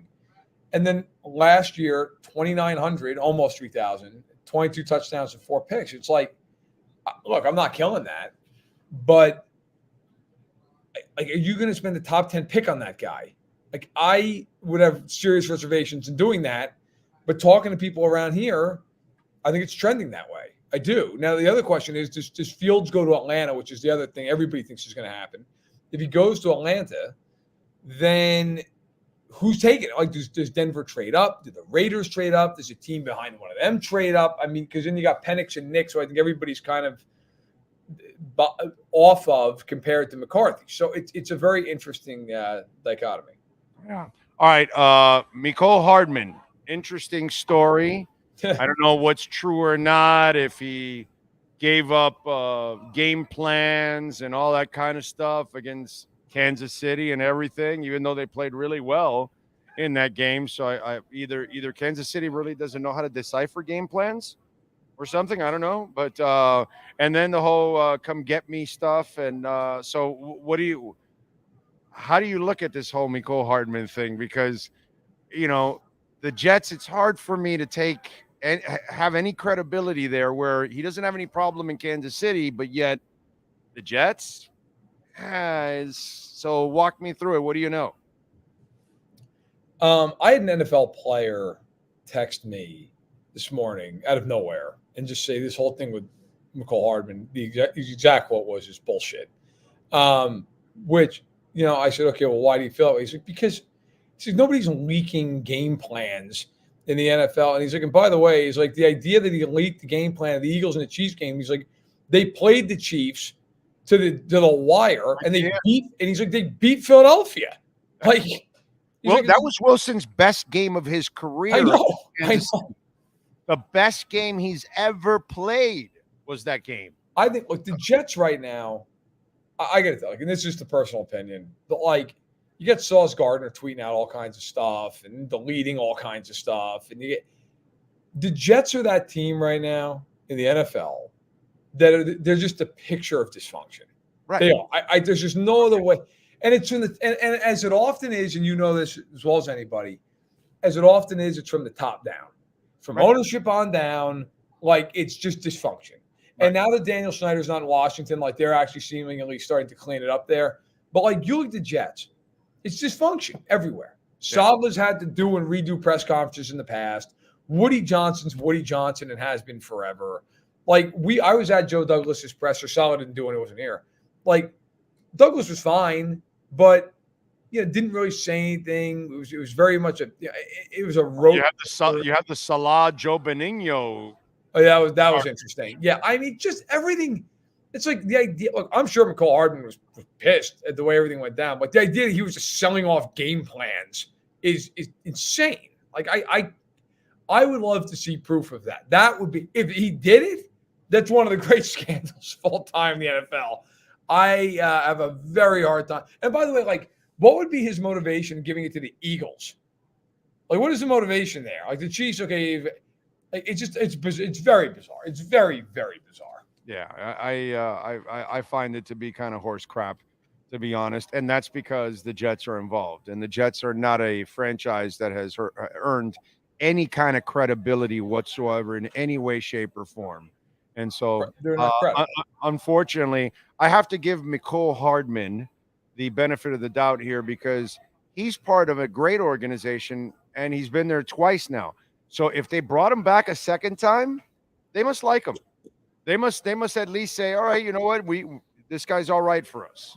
So yeah. I'm gonna go on the Mecole side. I just found it to be buffoonery. What are you working on Sports Illustrated, my brother? So I have my notebook that went up today. I had one on Tuesday. I'm also writing a feature on something that is more ridiculous here. There's a Taco Bell that's open pretty much all night long and has a full bar and a nightclub area. And I'm writing a feature about it because that's kind of professional work you get out of me at Sports Illustrated. Nice. And then I am breaking down. I've been living Moss at 3 a.m. And I got to tell you, it is a sight to behold. So been doing that. That's been fun. And then although I've seen a club kind of break out at 2 a.m. at Steak and Shake at times. Oh yeah. People are kind of liquored up, yeah. And they're still kind of dancing while they're waiting for their burgers and stuff. So I've kind of seen that too. You know what I mean? So I also saw an NFL executive. No, I will never tell you who it is. So don't start texting me or whatever. I saw an NFL executive who was so drunk that he had a big woman come up to ask him for what does he want in his order, and well, he grabbed her big hooters.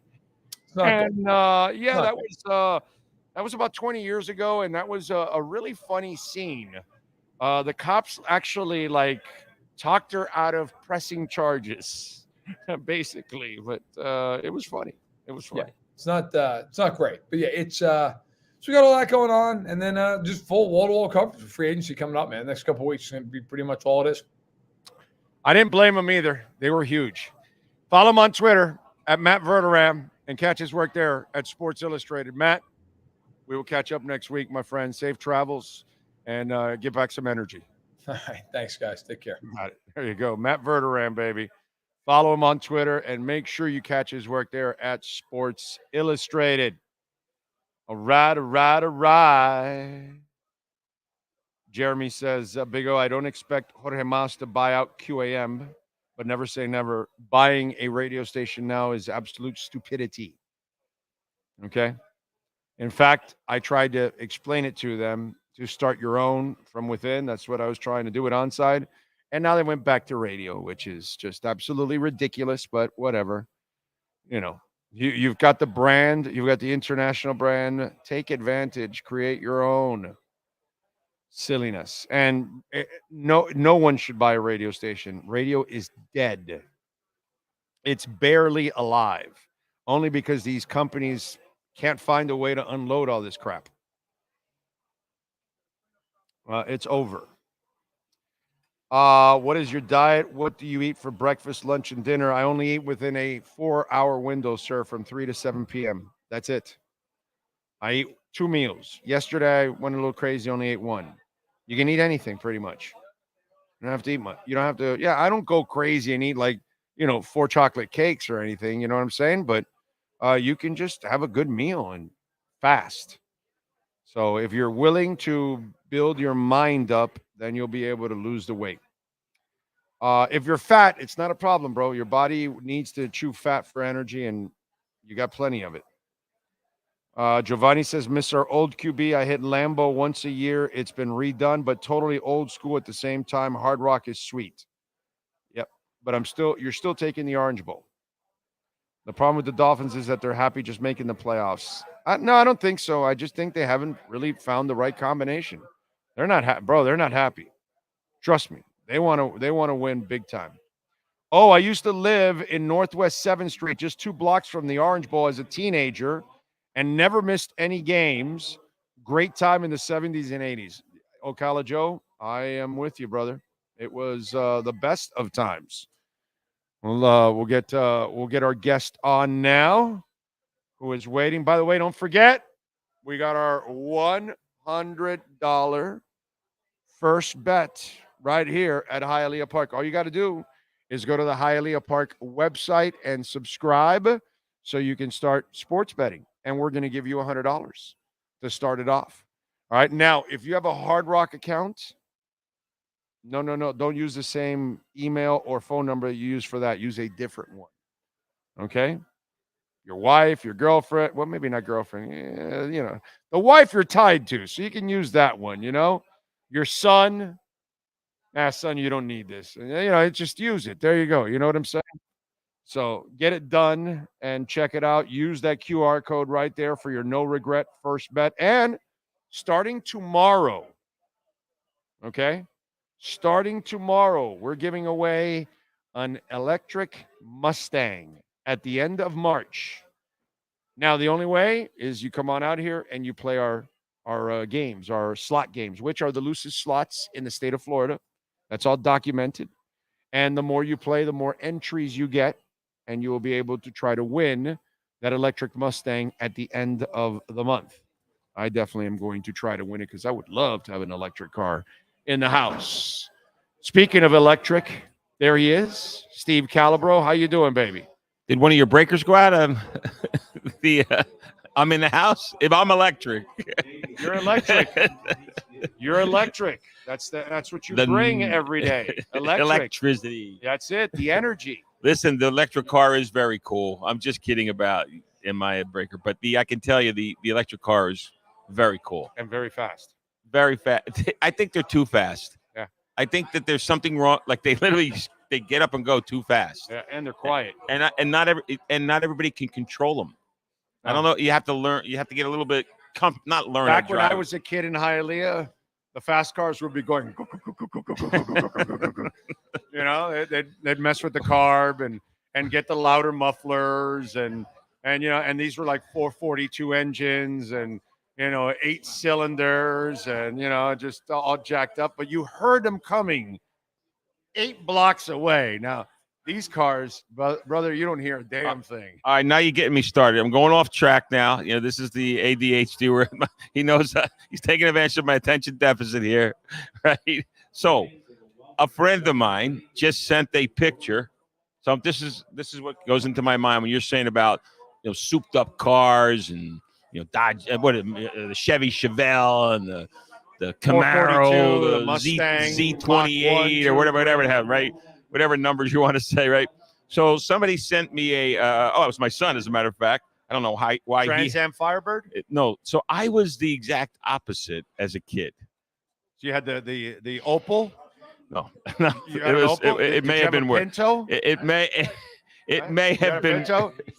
Oh, you had a Chevette? Okay. Oh, the Chevy Chevette. So I had my first car was I'm a little older than the average bird here, but my first car was a 1967 Dodge van, and it was a hippie van, shag carpet, blah blah blah. And I think we talked about it on the show before. We did. But I have now proof that I may have been a hippie for a few years. I am 18 years old in this photograph, and I'm going to show you this photograph, and you tell me if I qualify as looking like a hippie. Okay.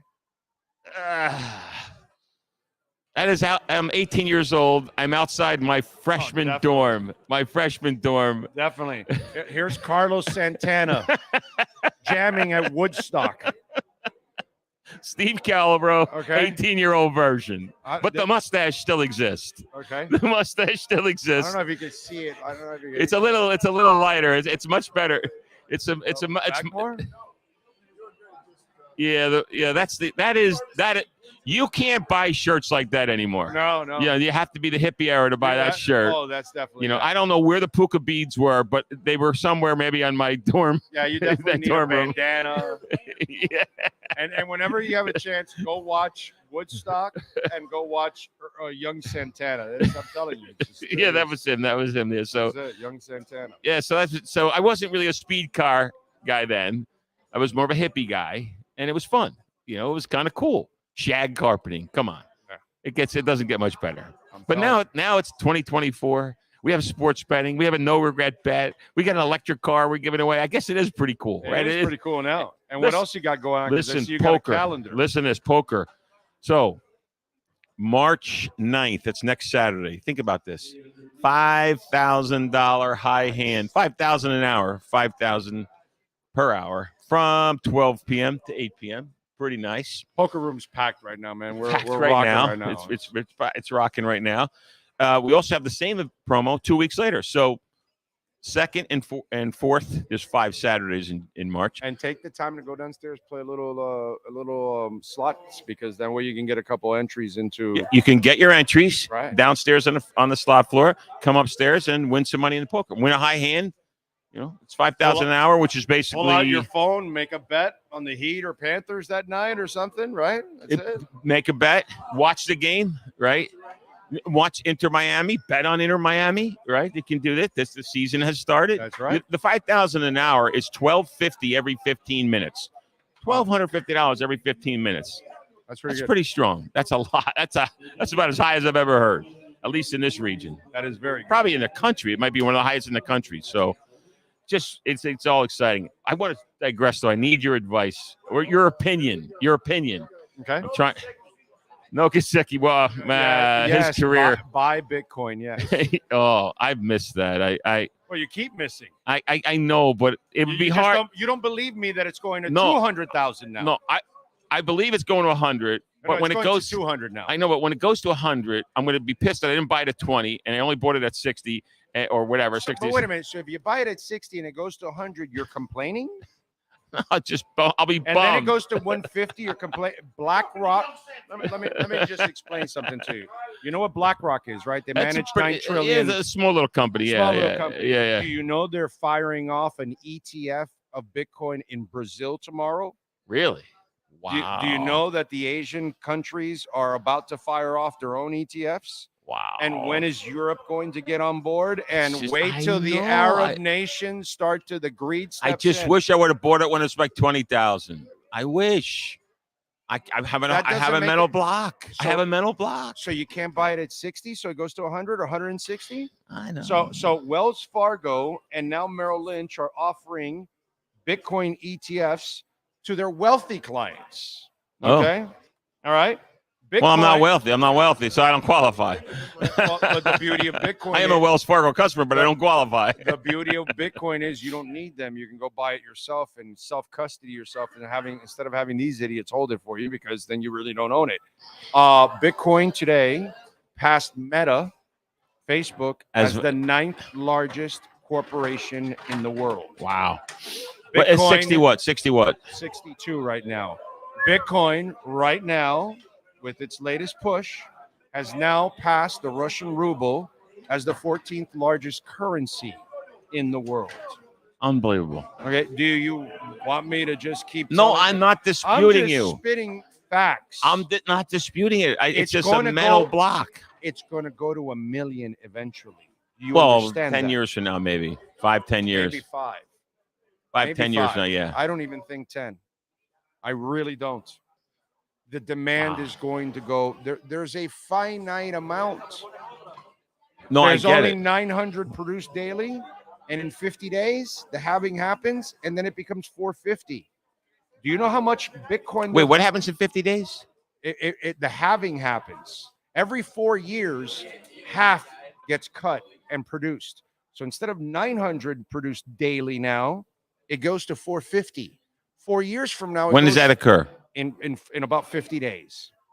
Okay. Wow. And then 4 years from now, it goes to 225. And 4 years from now, it goes to 112. And 4 years from now, that's how it goes. And so the demand is only going to grow. And then there's about 4% of Bitcoin left out there on the streets. And all these institutions are buying it. All this pump is from institutions. Because they're jumping in. They're jumping in. Yeah. So and these people hold it. It will not fluctuate anymore like it used to, because it had its 40 and 50 and 60% drops because only retail owned. I wish you would have explained the halving a year ago. I didn't know the halving. You didn't listen to the show. I've been talking about it for 3 years. I don't remember you talking about halving. You talked to me about. Do I not talk about? He was holding back. He was holding back, Sean. This is what the rich people do. He's one of those rich guys. Yeah. He's one of those rich guys. He's one of those rich guys, and he'll tell us. He'll tell us, you and I, guys like you and I. He'll tell us some information, but the right guys that working for a living. He just wears that T-shirt just for that's a costume to hide all his wealth. I get it. Clutch, like my crypto portfolio. Now I understand, Big O. Now I understand Ethereum. I've been telling people on Ethereum. That was one I did like for a while. At 2,000. It's at 3,400 now. And by the way, it's going to be. Does that half? And that's. Does Ethereum have a half kind of having? No. But they do have a burning mechanism that as transactions happen, they burn Ethereum, so less Ethereum. So it doesn't have halving process; it has a burning process. It has a burning mechanism. Okay, so it burns Ethereum, so less Ethereum is every day. But again, there's a lot of coins. There's a ton in circulation. It's not like Bitcoin that there's only 21 million, and really about 19 because about 2 million are already lost. So here's what I'm going to get off the Bitcoin thing for a minute because I've made a mistake. I can't. We can't keep talking about it because I've made a mistake. Not made a mistake. No, I've made a mistake. I can still buy it, but I've made the mistake. No, you have not. No, I can right the ship a little and buy in now. My friend, but I should have bought a year ago. My friend Jeff Welt from Welton Rayom, okay, I orange pilled his ass too. That's what's called when you Orange leave pill? him, you get orange pilled. Okay. I didn't know that. I orange pilled his ass about 3 months ago, I think. He's gotta love you. He's up 60% on Bitcoin. He's gotta love you. He's up like 180% on Pendle and a whole bunch of other things that he's up on. I'm just telling you, it's not. He's up on Ethereum too, a bunch, and so we're in the beginning still. Okay, I get you're not at 20,000 because you didn't believe. But but 20,000 was there forever. There was like an 8-month, 9-month, maybe longer period. And the entire time, I never flinched and told everybody, I buy now, know, buy but now, that buy now, buy that's now. what drives me nuts. I mean, there's some stock like that too. I mean, I bought Nvidia at 150, right?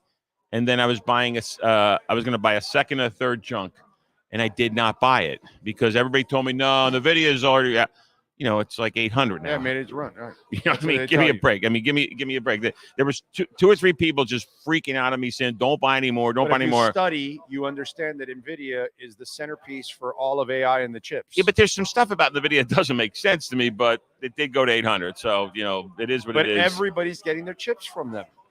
At this point. Okay.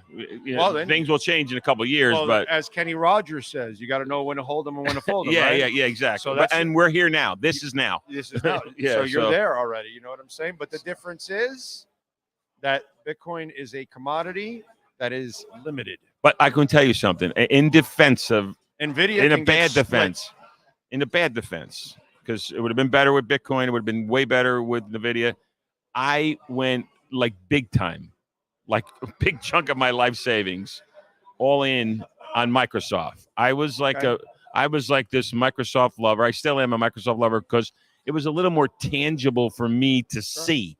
You know what I mean? And to understand, like, Yeah, this is more foresight. yeah, this is like vision. This is the vision and sort of picking what you think is going to happen in the future, right? Well, where we're going is actually. But now with me, I was like, who's gonna ever catch Microsoft that's why I went with Microsoft. I couldn't imagine a competitor ever really getting there anytime soon. Right. And it went 100%. I'm up over 100%, but Bitcoin would have been probably 150 or 200%. Oh, a lot more than that, bro. No, I bought it about a year ago.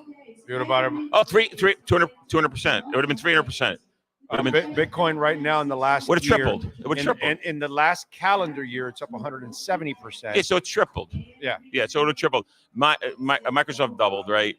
And NVIDIA was a little better than triple, but it's a Bitcoin type thing, would have been. But I was all about Microsoft because I thought, you walk around, you just look at life, right? And everybody sort of needs Microsoft. It appeared that way to me. I was like, and it almost seems like it shouldn't be allowed. You know what I mean? Like there's the monopoly of it. Yeah, I mean, I remember when I was growing up as a young adult, there was Excel and there was Word? No, there was another spreadsheet. There was another spreadsheet that we liked better. Excel, and what was the other one? Come on. No, it was like right around 2000. There was one that was easier for me than Excel, and it went out of business. My CFO would know, but anyhow, they don't even have. Who's the other spreadsheet software now? There's nobody that No. you can't think of anybody that that does it. So, and that's why Bitcoin is that only one. But that's why I went with Microsoft. But I'm not done yet. I'm not done. I'm not completely done. Oh, but what are you orange pilling me? You could still orange pill. There's no asset like this in the last 10 years. There's none. It's not even close. But he just told us about halving, Sean. I'm telling you, it's been holding back, just like all those wealthy guys do. You got to listen more to the show. Is what I gotta pay attention a little more. I've never podcasting, bro. He's segmented. I know, but it's attention deficit. I can't really pay attention too much. Make you I didn't money, take bro. medication as a kid. You buy Jasmy, you'd be up 4x right now with me. If you would have bought Injective when I told you, you'd be up 2,200%. Yeah, but I don't know. I wouldn't honestly. I would have bought Bitcoin, and still am thinking about it. I wouldn't have bought those. Even if I tell you, I did my homework. I would have bought the first 3 or 4 popular cryptos. I don't know if I would have bought number 6 or you're talking down the low. That's just not my world. I'm an old man. I'm viejo. So am I. I got you. You weren't even in high school when I was graduating college. I'm still close to pushing 60, bro. So, you know. Dude, 60. I qualify and have signed up for Medicare. Okay, I'm 65. All right. Yeah, you're not that much older than I am. When I was a senior, you were in 7th grade. Yeah, okay, exactly. So think about it in perspective. It's not that old. It's not that old. You know? Not that old. Anyhow, that being said, I'm going to turn to sports. Hey, we got sports here too. Do we? There's sports here. So, what do you think? I don't know. Maybe it's my search engine or something like that. But I am literally getting like 20 stories a day, and like 4 or 5 of them are about Kansas City, the Kansas City Chiefs. Yeah, because they're your number one. I mean, it's insane. Like, I'll go on my little, in the morning reading the news and stuff like that, and it's another Kansas City story. It's like the Bulls, when they were winning. It's just kind of the way it is. So when the Yankees were winning a bunch of championships, people were constantly talking about the Yankees. It's a little bit insane. Yeah. And now, what about the guy? And then plus you have the Taylor Swift thing, which then adds even more because there's more. There are some Taylor Swift stories in the Kansas City blend. It has to be. Like she apparently didn't say something to her. The father defended her, I think, or something. Kelsey's father defended. Apparently, everybody likes Taylor once you get to know her. Yeah, I guess. And by the way, this will get Big O mad, right? And I've said it probably 5 times already. You're orange pilling me. I'll New Jersey pill you. Taylor Swift used to spend her summers at the Jersey Shore. Oh, New Jersey Shore. I want to just make that clear. Okay. Taylor Swift, everybody loves her. Okay. Spent her summers at the Jersey Shore. She's skinny enough. Was she a buoy? No, she was one of those markers, one of those stick markers, in the channel markers, right? No, she was in a very wealthy Jersey Shore community. Shocker. Yeah, there's a shocker, right? It's really one of those suburbs. It's a Jersey Shore, but it's a suburb of Philadelphia. Like if you were to pull, so it's really a bad area, actually. No. This is where the rich people from Philadelphia go. The rich people get out of Philadelphia. Yeah, that's what I was saying. Like, they don't live in. Rich people don't live in Philadelphia. Yeah, they might have a building or so that they own in Philly, but they don't live in Philly. Yeah. And they collect rent from Philly. They live in Villanova, and they live in Bucks County, and they summer at the Jersey Shore. Yeah, they ain't driving anywhere near Market Street. Yeah, they don't. Yeah, Market. They haven't seen that in 10 years, 20 years. Except when they have to go to court for tax evasion. But the well, it's a way of life, for some of the wealthy. But at any rate, yeah, she was in Stone Harbor, New Jersey, which was like a 3-bedroom house. Used to cost about $1 million there. Maybe you're 2 blocks from the ocean. Good luck now. Right. You should have bought 5 of them. Right. You should have bought 5 of them. It's like crazy. It's like they're not pretty homes. They're just Stone Harbor. And when Bitcoin hits $1 million, you should have bought 5 of them at 60,000. I should have bought it at 20,000. No, you should have bought them at 60,000, and they're $1 million. Okay, same thing. It's the same concept, by the way. The same that house you bought at $1 million is 5 now, right? It's kind of the same concept. Similar concept. You still have to spend $1 million to get 5. Yes. No, you're spending 60,000 to get $1 million. Not bad. Okay, but I could have spent 20 to get $1 million. your son will thank you. Well, your son probably has. No, he owned it really, really long time ago too, and he's doing fine. He's doing very fine. Of course he is. Young people. But he's I struggle with everybody my age or older. Yeah, it's like it's like I'm talking to them and I'm trying to take their money away and kill them or something. No, but it's like I'm coming from some evil place or something. I'm like, yo, dude, do what you want, bro. Or don't do what you want, right? But here's the thing. I'm going to tell you something. It's not my opinion, but it's a guy that I always, for the last 10, 15 years, I followed Warren Buffett. Yeah, he knows he's old. Yeah, right. He's old school. He's 93. I mean, but he's been old school for the last 40 years. Him and Munger were completely lost. Munger used to call Bitcoin. Now Munger passed, but Munger was sort of a bit of the brains behind. They both went to Columbia University, the NYU or whatever, or Columbia, I think it was. And Munger used to call Bitcoin prior to his death. Yeah, I know. rat poisoning. Rat poisoning, right? I don't know what he even meant by that. You know, because he was an 80 or 90-year-old guy. No, because Munger and Buffett are married to the banking system. Yeah. And they know Bitcoin is going to destroy the banking system because the banking system is a terror on us, and it rips us off and it kills us.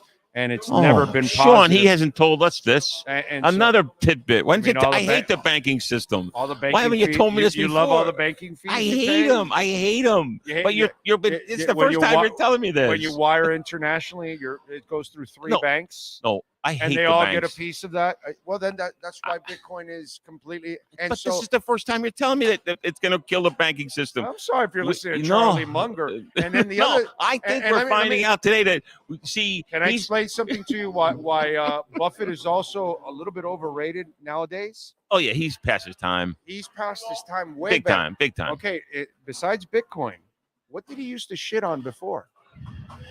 No, you have any idea what he used to shit on? Apple. Oh yeah, he used to hate Apple, but then he made a fortune with Apple. Oh, and guess what? 60% of his portfolio is now Apple or technology, some kind of technology. No, it's Apple.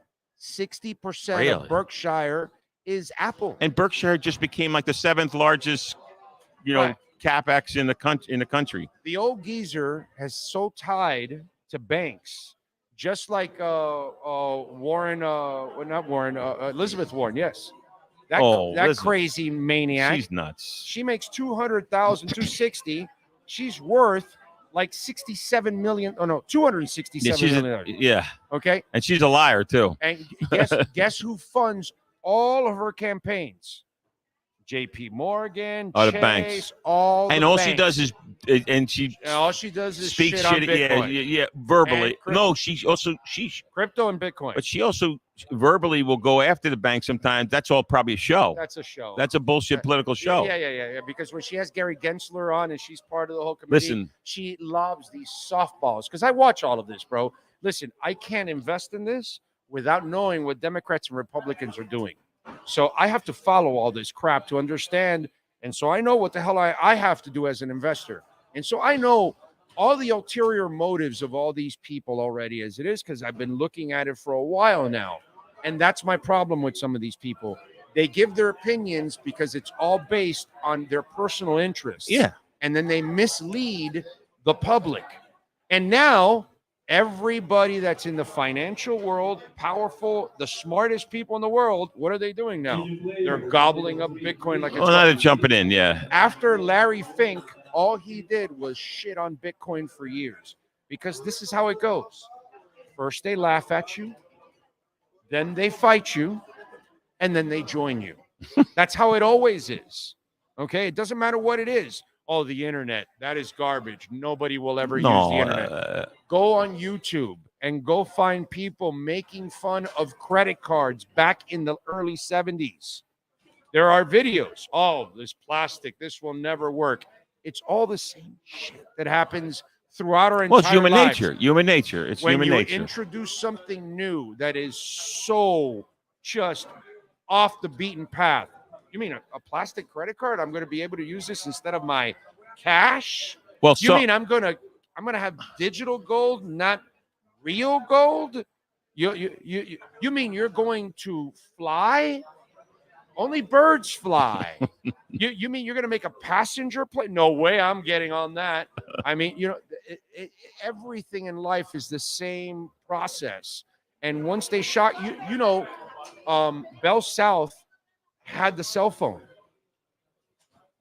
And Bell South said, forget it. Cell phone ain't going to work. We don't want that. Give it to the Germans. Well, and Motorola said, okay, we'll take it. Well, it's the same thing the with... The rest is history. The same thing with... Why do you remember everything early on was Motorola? You remember? Well, yeah, but before that, so Xerox was the company that, they're in the business of making copies. Right. Paper, right? So they have this think tank. Xerox, the Xerox board puts together a think tank. This is like when pre-Apple. This is when Steve Jobs was like, maybe the company was a couple of years old. And they have this 1 year think tank in California. And the think tank comes back and they basically, I'm going to be a short story here, but it's basically, hey, come back to the board and say it's going to be a paperless office. Because we're going to do emails, and we have the what do you call it? Not internet, but the Ethernet cable. That was it was invented at this thing. Take us out of business, right? And so then the board was like, "Oh shit, we can't have this." So they say no. We gotta say no. Steve Jobs goes and sort of steals some of the technology, some of the what do you call it? The video stuff he stole from them because he was. Right, because they weren't going to use it anyhow. Right, they can't. They were like, no, God forbid, Yeah. And so now, same thing. Same thing. By the way, banks, all they did was crap on Bitcoin. Now the banks sell it. Now they want Bitcoin and they want Ethereum and they want to buy it for you and hold it for you, which is not good, by the way. But whatever. So where do you buy Bitcoin? I buy it on exchanges. On the Bitcoin on crypto.com. You can buy it on Binance. You can buy it on DeFi platforms. Depends on what you want to do. You can buy it in many places, and then you should store it in your own wallet, your own cold storage wallet, and that's how you do it. See, Sean, now we're getting down to the dirt. He knows it all already. We're getting down to the see now. See, I'm getting the real facts out of him. This is what the wealthy guys do. They hold the facts. They only give you a few of the facts. No, we finally some of us got in front of the wealthy, which is pretty awesome. That's actually pretty cool. That never happens. Well, that's good. They are good. the foundation of the stock market. Oh yeah. And now they will be the foundation of the crypto because then they're joining it. The crypto market is the stock market, but it's digital. And what people don't realize is your Microsoft stock is about to get tokenized. Okay, I love Microsoft stock. That all stocks, everything will be tokenized. Hialeah Park will be on a blockchain when it's all said and done, my brother. I've seen the ATMs, the Bitcoin ATMs. You see them? Exactly. No, but I'm saying this company will be on a blockchain because every company, that's the new internet. The blockchain is the safe internet. So every company, you're going to be either on Cardano or on Avalanche or wherever, you're going to end up choosing one of those companies and you will house Hialeah Park on there instead of the internet. Why? Because your product is going to be a lot safer. So whatever you're doing, money-wise or whatever, product, image, all that will be protected more on the blockchain. It's coming. It's going to take 5 to 10 years for all of this to develop. But it will develop. It will happen because it's the inevitable. It's the same thing with the electric vehicle because, inevitable. It just takes time because there's some infrastructure that has to be developed. We just took a leap before it was actually. Yeah, we kind of were going a little too fast, and you probably should have had a little. There needs to be a hybrid transition period, and they didn't really think it through. They didn't think it through. But at any rate, I just wanted to come by here and talk to sports like we just did. Oh, that was Bitcoin sports. I'm sorry. There's really not a lot of. I wanted to ask you about who you the Heat at least are playing well now lately, and then obviously the Panthers are I want to talk about Kansas Stanley City. Cup. Are they going to repeat? You think it's a three-peat or not? Is it too early to tell or not? I don't know. It's too early to tell. We'll see. But if they bring everybody back, why won't they have? Well, they're bringing Jones back probably, right? Yeah, I know, but the secondary is also. But he might get a better deal. What's his name? Snead. Bird or Snead? Snead. Snead's going to probably. They're saying that. I think the Colts want to offer him like $65 million or something. Yeah, somebody's going to offer him a lot of money. Yeah. So that's good. Although they're very good at drafting, and they drafted all those young guys just a couple of years ago. So I think they could lose Snead. Yeah. I don't think they want to lose Snead. Right. But if a $60 million, $70 million deal gets thrown in front of Snead's face, I can see them drafting a receiver and a corner. Yep. Yeah, and I think being pretty good at it. I think you bring Chris Jones back, that takes care of your D line inside. Yeah, and then you say, okay, Mahomes needs another weapon because Rashee Rice is good, and Kelsey, of course. Let's get another receiver that we can try to develop. Boom, you got that, and then if you do lose the corner, go get another young corner and start to develop. But now let's go to the flip side, and I'm only going to two parts of the flip side. The Dolphins and the Bills can also do some things to add to their game. Not the Bills. The Bills have a lot of cap problems, more than the Dolphins. The Dolphins have way more flexibility than the Bills. Yeah, but they got to be able to do. But the cap did go up a little. Yeah, I know. The cap going up a little. But remember, they have Josh Allen's contract already kicking in. Miami does not have Tua's contract, and Tua's contract really won't kick in for 2 more years.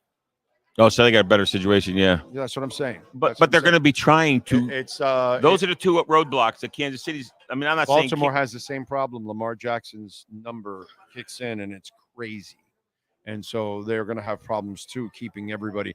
Once your quarterback's contract kicks in, it just really just changes the game. Yeah, for them. but and Kansas City's been good able for to us. manage it. Well, he had a friendly contract. He still has a friendly contract that he signed. What was it, like 4 years ago? Yeah, it's like 45 million or 50. No, 60 million hits the cap. Huh? 60 million. Well, yeah. Now with the side, no, that's years later. Yeah, But yeah. what I'm saying It's is 4 years later. 60 million hitting the cap. he's worth a lot more No, based on everything else. You know what I'm saying? Like he's at another stratosphere. He could have asked for even more if he wanted to. Yeah, You but know? he Yeah. figured he got his 50 Yeah, million a and year. by the way, and- that cap number is not the salary number that they're paying. No, the cap number is Right. what they're managing, though. But I think, well, even if you add Baltimore to it, I think those 3 teams are going to do something about it. You know, and so Kansas City's got to get through them. I'm not worried about Baltimore. I never worry about Baltimore because the quarterback can't play. He doesn't end up passing, getting to do what he needs to do. Well, in that's the my NFL. point. So what I'm saying is, I don't think Kansas City's going to three-peat because there's 3 teams that are going to be setting up to try to knock them down. Whether one is more successful than the other, obviously, either the Dolphins. Look, the Bills could have beat Kansas City with the current team they have right now. Yeah, but they're about to lose people now too. So yeah, they're older and they're losing people. I don't think it's the Bills. I really don't. I think Miami has a better chance than the Bills. All the media is saying Miami, but I still think it's in this order. I think it's the Bills are going to cause Kansas City trouble.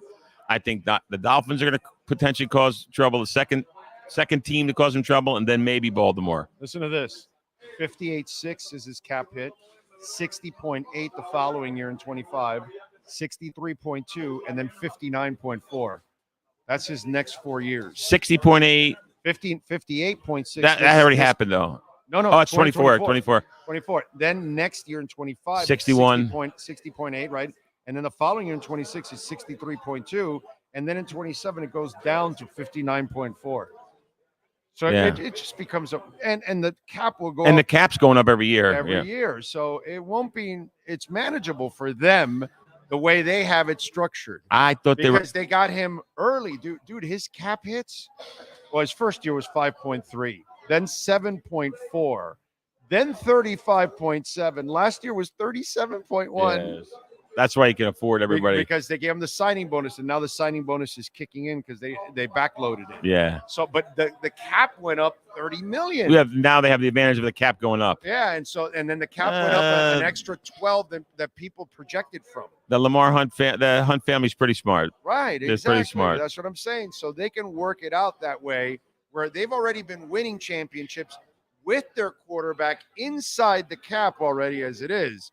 So, and it's a little sexier to recruit players When you got Patrick Mahomes. when you have Mahomes, And you've won Chris Jones, and you've won 3 out of the last 5. right, and Kelsey. You have like these that secondary and all that. No, you And forget you have the Andy players. Reid, and you have You forget the players. You have a great coach that everybody likes, Right. and you've won 3 championships in 5 years. right.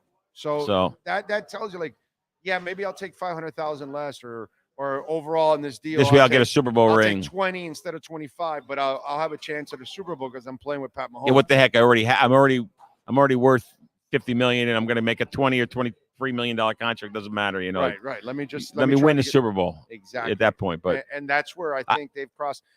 Now Baltimore hasn't figured that out. Buffalo hasn't figured that out. Miami hasn't figured that. Many other teams haven't figured that out. How to create that balance? They have, and they've done a marvelous job. Remember when they got their asses kicked in one of those Super Bowls they lost? They went back and drafted an entire a whole line offensive line, yeah. and fixed that. And then they needed a secondary. Well, they're good drafters too. They're good. They're very good drafters. and that saves you money because you Because have the first them 4 cheap. years. Exactly. So, and then they needed a secondary, and they went and drafted an entire secondary.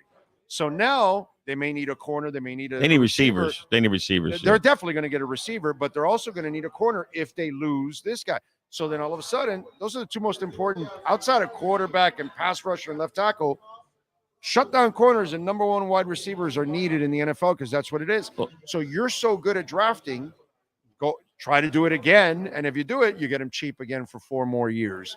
The only thing I will say is that maybe, and this is, I'm going to end it with this because this is like almost a Miami Dolphin homer statement. I really genuinely believe that at the midway point, Kansas City was extremely vulnerable. Yeah, they were extremely vulnerable. They didn't play I think things click. They get bored. I know, but you get bored when you win so much. I think there's still a little vulnerability in that team. I believe they're not it's not a slam dunk for a three-peat. I think that the Dolphins, never been the done, Bills, bro. Never been done. That's true too. But there's people saying that's they'll be at the game, they'll be at the championship. Don't worry, they'll be at the Super Bowl. But I don't see that. I think that there's a chance that the Dolphins, the Bills, or Baltimore will be in the Cincinnati. way. They figured out T. Higgins recently. Yeah, Cincinnati's another possibility. Well, Cincinnati has Kansas City's number. Yeah, and they got the quarterback and they got the receivers. Now he has to stay healthy. Okay. Because let's be fair now. If you used to say it about Tua, you got to say it about. Let me just say it about Joe Burrow all the damn time. If he stays healthy. Well, he's another one that gets hurt. He gets hurt all the time, but he's a baller. He's the real deal. He's the real deal. Yeah, I'd add him to the 4, but I think Kansas City's vulnerable. One of those 4 teams knocks them off this year. I think that I'm making the early prediction. I like Miami. I'm a homer on that sense. If they make the right moves, I think Miami can do it. I think definitely Cincinnati can do it. I think Buffalo's going the other way, and I don't believe in Lamar Jackson in the playoffs. I never will. Lamar, I never will. That's the South Florida hometown kid. I call it like I see it. I don't really give a shit about that. You know me. I don't care about that. I call it like I see it. A Pompano kid. Look, I hope he wins it one day because he's a terrific young man. He definitely fell apart this year. He's the easiest guy to root for in the world. Yeah, really, because he's a good dude. He works hard. He wants to win. Everything I like about Lamar. I'm sorry. I don't see a real No, passer. but a year ago we were saying this about Lamar, and it was true. What a dodo for not having an agent. Yeah. And it worked out okay for him, although I think he lost money. He still lost money in the whole overall scheme of things, but he did pretty well. Yeah, he did pretty well for himself. Yeah, he did all right. Him and his mom. His mom helping him negotiate. Yeah, I mean they can only take up to 3%. So what is the loss? In this world, we have a problem with saying I don't know.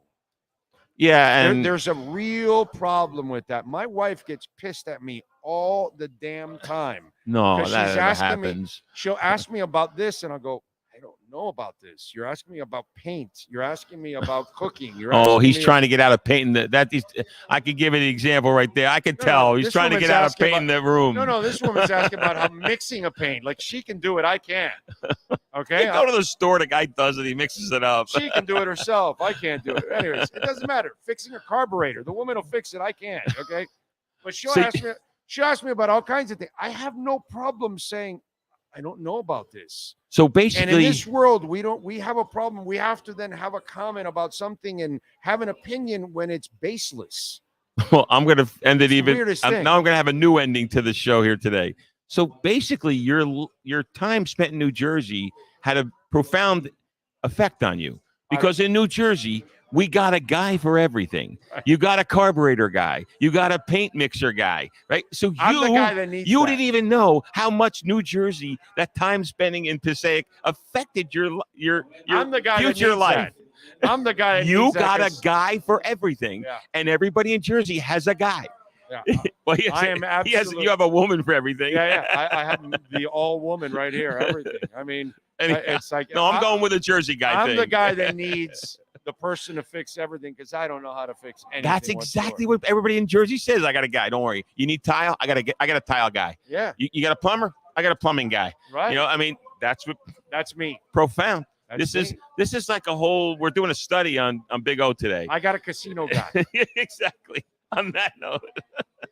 All right, Big O. All right, my brother. Take care. I appreciate you. Take care, man. Steve Calabro, baby. Make sure you come on down starting tomorrow so you can try to win your Mustang, your electric Mustang. Okay, they're giving it away at the end of the month. The more you play the slots, the loosest slots in the state of Florida, you get entries and entries and entries. There you go. All righty. Let's do it. Have we done our 3A graphic sports calendar? Let's do that. Let's talk about Alan Blanco and the great people at 3A Graphics, 786-618-1443. Custom printing and embroidery, folks. Calendars, magnets, hats, shirts, whatever it is you need for your business, uniforms. Call Alan Blanco, 786-618-1443. Tonight, Miami and Denver. Nuggets are favored by 4.5. The over and under is 213.5. By the way, no Hero, no Love, no Jay Rich. On the ice at Amerant Bank Arena, 7 o'clock faceoff. Montreal visits the Panthers. Panthers favored by 1.5 goals, minus 345 on that one. Over and under is 6. All right. NSU beat University of Tampa last night, 103-69. The Sharks have won 11 in a row, 8-2 on the road, 17-2 in the conference. Cizaric, I think it is. Cizaric Riker had 20 points, 10 rebounds, and 2 blocks. I hope I pronounced it right. MJ Araldi added 10 points. Saturday, they take on St. Leo at 4 o'clock. And every time I hear the word St. Leo University, I think of my best friend, Bill Preston, who went to St. Leo's back in the mid-'80s. All right, Saturday, 4:30, Chase Stadium, Inter Miami taking on Orlando City. Money line, Inter Miami is minus 145, Orlando City plus 330. That is your 3A Graphics sports calendar. All right. Let's see what else do we have going on in the world of sports. What did Chris Grier tell the media yesterday? He said nothing, and he said something. And that's the interesting part, but it all depends on how the media wants to spin things. Whoa, they're leaving the door open for Xavier Howard. What did you expect? Chris Grier to say, screw Xavier Howard. It's one of my first draft picks, but what the hell? Well, I don't want him back anymore. No. He's going to say the cordial, respectful thing that he has said about everybody. Hey, we love him. He's been a great player for us. He's earned the right to test free agency. We'll talk, this, that. Oh, they're leaving the door open, but we know it is a low-hanging fruit door, correct? And then the Tua one. The guy that hates Tua or doesn't believe in Tua and his writing will make it say, well, they're really going to try to negotiate a deal with Tua and this and that. And so you hear all these things, right? Oh, we're giving Teron Armstead time to process and all that. Of course, Rob Hunt, the same thing. We're going to talk to his representatives. We'd love to have him back, yada, yada, yada, all that kind of stuff. So basically, Chris Grier sat there for about 20 minutes and gave you nothing on really what's going on. You can spin it however you want, positive or negative. Depends on the writer, depends on the talking head, depends on whoever you're watching or listening or reading, correct? But he did tell you something. Because I'll turn to my friend here, the great Sean Stanley. Sean, about everybody, he said, well, we'll talk to the representatives. They've earned the right for free agency, this and that. But when it came to Tua, I believe he was the only player that they said, we're going to work on a contract, hopefully get it done before the draft or before free agency or whatever, right? They put urgency on that contract. Did they put urgency on any other contract? Connor Williams? Rob Hunt? No. Andrew Van Ginkel? Oh. Something or nothing. That's really what you had to listen to, because everyone else was treated with the neutral response. Chris Grier, a master at leaving the response that you cannot look into it as a negative or a positive. It's just neutral. But the response for the Tua contract was not neutral. It was effusive. It was, we believe in him now more than ever, Mike McDaniel. It was, yes, we're going to talk as representatives. Everything has gone well. We like where their representatives are at and where we're at, and we're going to talk to him, and hopefully we'll get a contract done. And he even mentions it, before, like adding like a date. Now it's not easy, of course, because quarterback contracts are really difficult to negotiate. Something or nothing. And yesterday, you got mostly nothing. But if you're smart, you picked on the something. And that's what he gave you yesterday. Because the quarterback is the no-brainer. That's the guy that's not easy to replace. We certainly haven't had a guy that leads the league in passing here since the last guy, which was when I was really young. And I miss him. I miss you, Dan. I'm talking about that Dan. And by the way, take me back to the Orange Bowl and put me in the Orange Bowl watching Dan and the boys instead of at Hard Rock Stadium watching anything that's gone on the last 25 years. Why? I don't care. I'll deal with the blocky, and I'll deal with the traffic, and I'll deal with the mystery liquid falling on me from the second floor. I'll deal with all of that. Just give me that Dolphins team. I'm good with that. I'll take it. I'll take the Marx Brothers and everything. Let's go. Let's rock. Facilities. Give me a break. Kiss my ass with that. So you got your answer yesterday at the Combine from Chris Grier. You got the only answer he really answered. You don't know about anything else.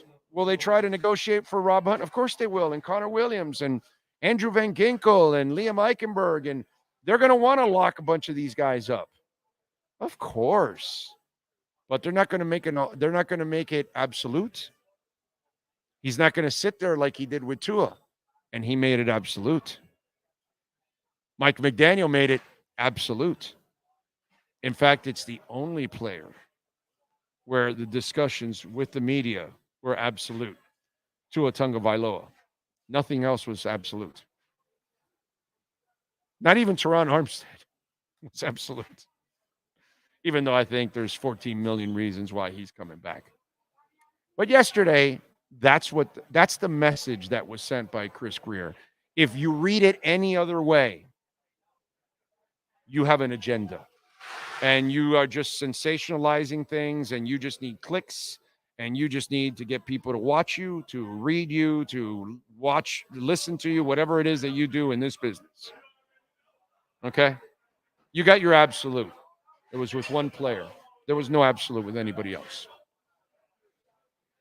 Don't forget, folks, Cutter's Edge Pro, a proud sponsor of our program. We love William Quigley and the great people at Cutter's Edge Pro. Mike, telling you, man, Gilbert, great people. Gilbert's a big Iron Maiden fan. Love talking metal with him. But when we talk about full landscape design, they can do it all, created for you, and it changes everything. It changes your corporation. It changes your home. It increases the value right away. And maintenance is also, they're big into maintenance. There's a lot of people out there. You've got some landscaping. Maybe it looks all right. It doesn't look as good as it did initially. Call Cutter's Edge Pro. Maybe they can touch it up for you, make it not maybe. I know they can touch it up and make it look good because there's nobody better. And then on top of all of that, you can hire them to maintain it so it can look fantastic every day. So when your customers pull up to your business, they look at that impression right from the get-go and they say, hey, these people take every single detail seriously. And that's what it's all about. And you do too at home. Cutter's Edge Pro. Make sure you reach out to them, 954-472-0622. That's 954-472-0622 for cuttersedgepro.com. All right.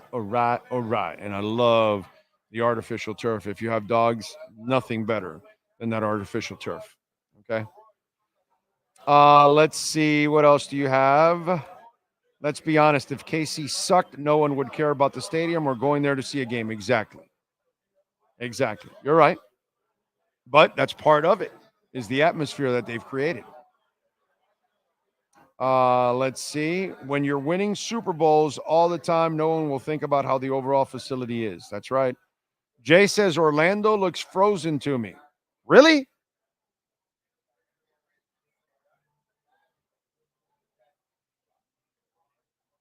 Anyway, let's see. What else do we have? McCarthy is 20 years old. Mike? Paul?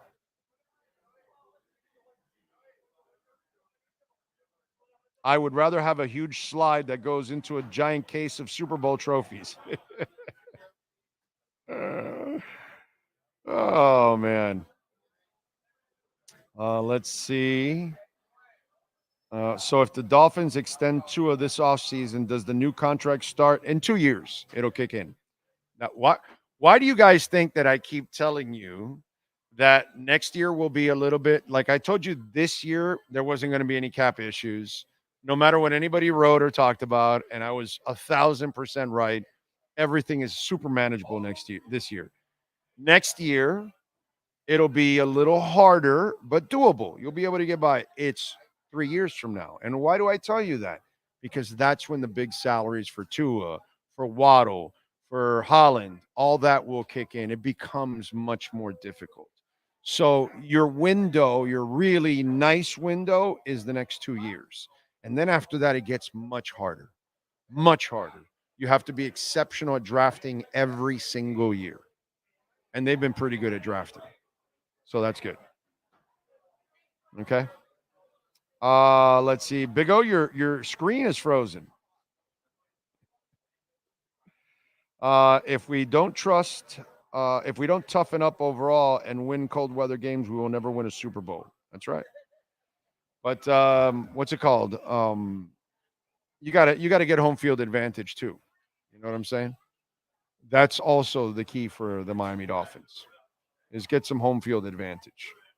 That would set you up in a big time way. Hey, I went to the Hard Rock app just to kind of see the futures. And Super Bowl odds, guess who's number one? San Francisco. That's right. Plus 500.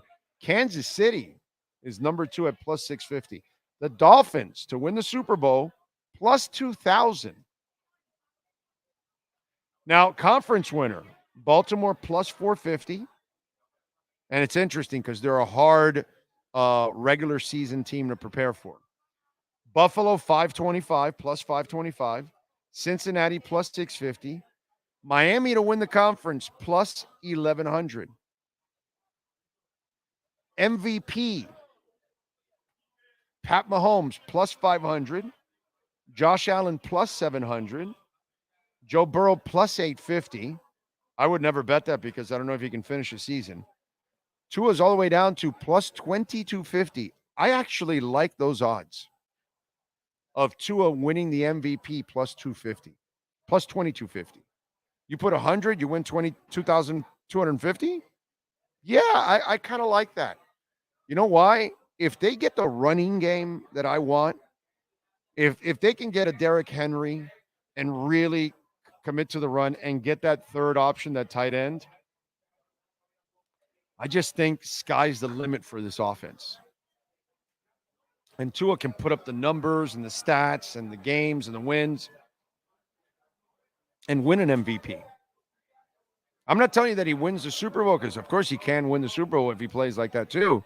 But in the regular season, I think Tua can definitely win the MVP. He's been in the race the last 2 years. And if the coach can get better on game day, his team can get better on game day. Because the coach is the one that's it's interesting. Mike McDaniel has elevated the team, and he's also setting them back. Because he's not a complete coach yet, unfortunately. He hasn't completely matured. He has a lot of growing up to do. But if somehow or another he can figure this shit out, okay, the Super Bowl odds, it's a little tougher, and the conference odds, but an MVP in this offense with the possibility of those stats, I actually think it's a value bet to put money on Tua to win the MVP. How do you like them apples? I know it sounds crazy for a lot of people out there, but I think he can be clutch and win it for me. Just saying. So Tua MVP at plus 2,250. I kind of like my chances, ladies and gentlemen. I kind of like my chances. What else do we have? Oh, you know what? Before I go with sports again, because there is one funny story I want to get into. Some of you sports fans out there, I mean, what is wrong with you? Let's go with birthdays first, and we'll get a little music history, and then I got a funny kind of silly sports story for some of you out there. Let's go with birthdays today. Jason Aldean, country singer, 47. Luka Doncic is 25. Oh, that was yesterday? Did I? It says that. Is it? Wait a minute. Oh, I did. Nice job by you. No. I will do it again. Hold on a second. Let me find it.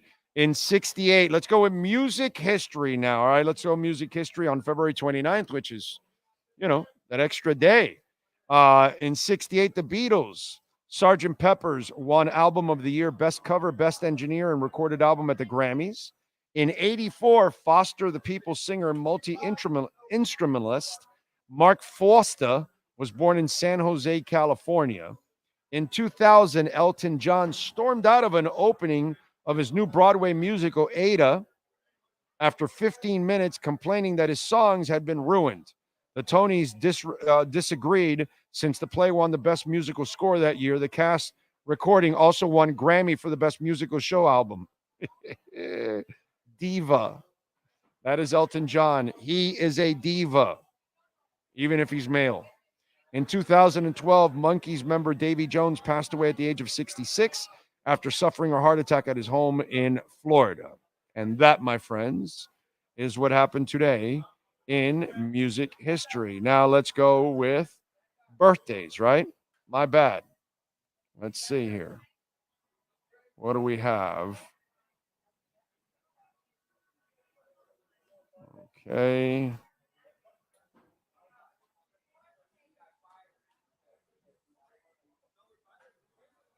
All right, here we go. Now we're ready. Born on the 29th, Ja Rule is 47. Tyrese Halliburton is 23. Motivational speaker Tony Robbins is 63. Let's see. Mark Foster. We just talked about him from Foster the People. He's 39 years old. There you go. Dinah Shore, for you older folks, born in 1916 on this date, passed away in 94. Let's see.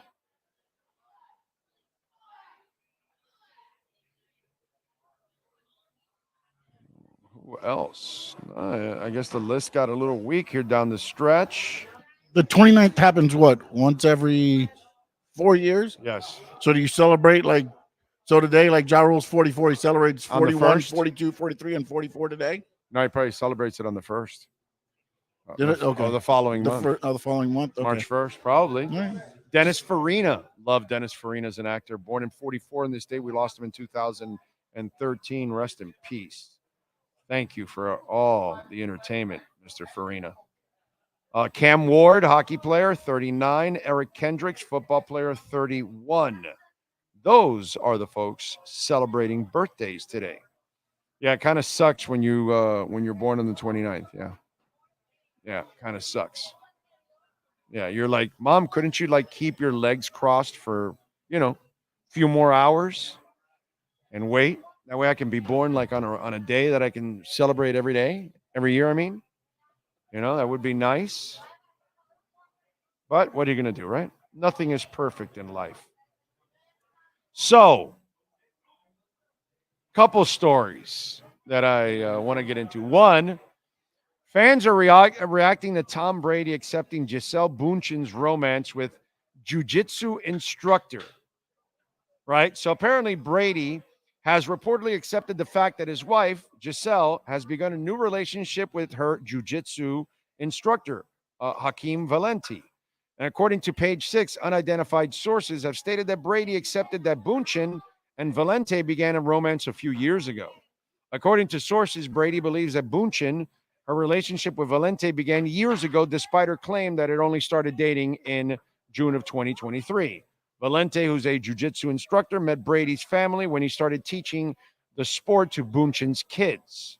The source also tells Page 6 Brady has moved on from his marriage and wants to be in a good mindset where he and Bunchen can amicably co-parent their children. Tom has been dating and is all growing from his relationship with Giselle and moving to a place where they can co-parent.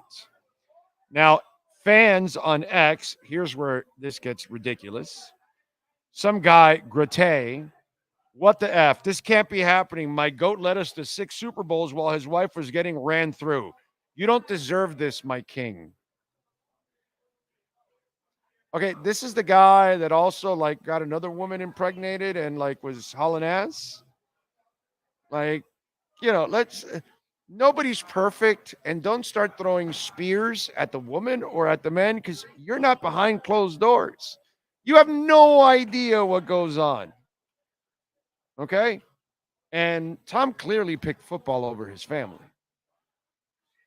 It's clear when he went back to Tampa for that 3rd season. You know, no wonder he chose football over her, another one put. Bro accepted he was being cheated on and still put up 4,700 yards, 25 touchdowns, and 9 interceptions, and with a struggling roster. Bro is a different breed. This is the opposite energy. We're all going to make it, bro. You can be Tom Brady. She's still going to cheat. You all are silly, bro. Some of you just need to get a life, man.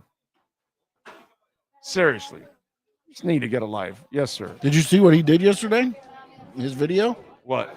He ran the 40 again. Oh, yeah, I know. And he beat his his whole time. Yeah. 20 years later, he beat his time. Barely beat it, but he did beat it. 10th of a second. Yeah, I know, but he was slower than molasses. Now he's slightly faster than molasses.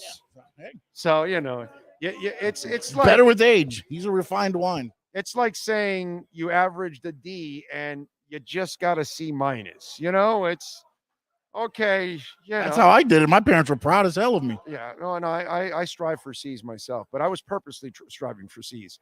I didn't want to. I wasn't really. I only got A's in music, in PE, newspaper, photography. Only thing I got A's in. That's it, dude. And it's funny how, look at how my life developed.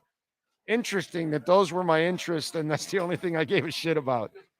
Yeah, the photography, media. It was just media. You know, I just was interested in me. Plus, it was a way of me getting an extra lunch because all I had to do was grab a camera and, hey, I'm going to have to take pictures. All right, go ahead and be back. All right. Yeah, we'll be back at the end of class. And there I am at Sarusi's having some fun. So, Craig Carton is an interesting character. You know, I love this business because I've learned something about this business. I refuse to do it, but I've learned that if you want to be sensationalistic and talk a lot of bullshit and throw stuff, people love that. And then they keep following it. And if you want to keep lying to people and put out stories that aren't true or they have no substance, people will continue to follow. I mean, we had an entire network lie about an election, and you still have morons that continue watching a network that continually lies to you. You know what I mean? So I've realized this, that in sports or anything else, it pays to be completely irresponsible and irrational, and maybe even, what the hell, a couple of arrests, maybe go to court, whatever. All of that improves your stature. If you're actually a good person and you're actually trying to do it the right way and just be honest and stuff like that, it really doesn't pay off. It pays off more to have some kind of shtick. Evil, bad, wrong, whatever it is, it's just much better because the public is just stupid enough to accept it and support it, actually. So Craig Carton, Schefter and Craig Carton are into a disagreement because Craig Carton on his show said the actual reason the Eagles' demise was a problem that would splinter any group of men. It's a real significant problem that can't be fixed. But then Carton stopped short of revealing any specifics on the alleged situation, which again shows that you really know nothing, right? Because you're just throwing stuff out there and then nothing, right?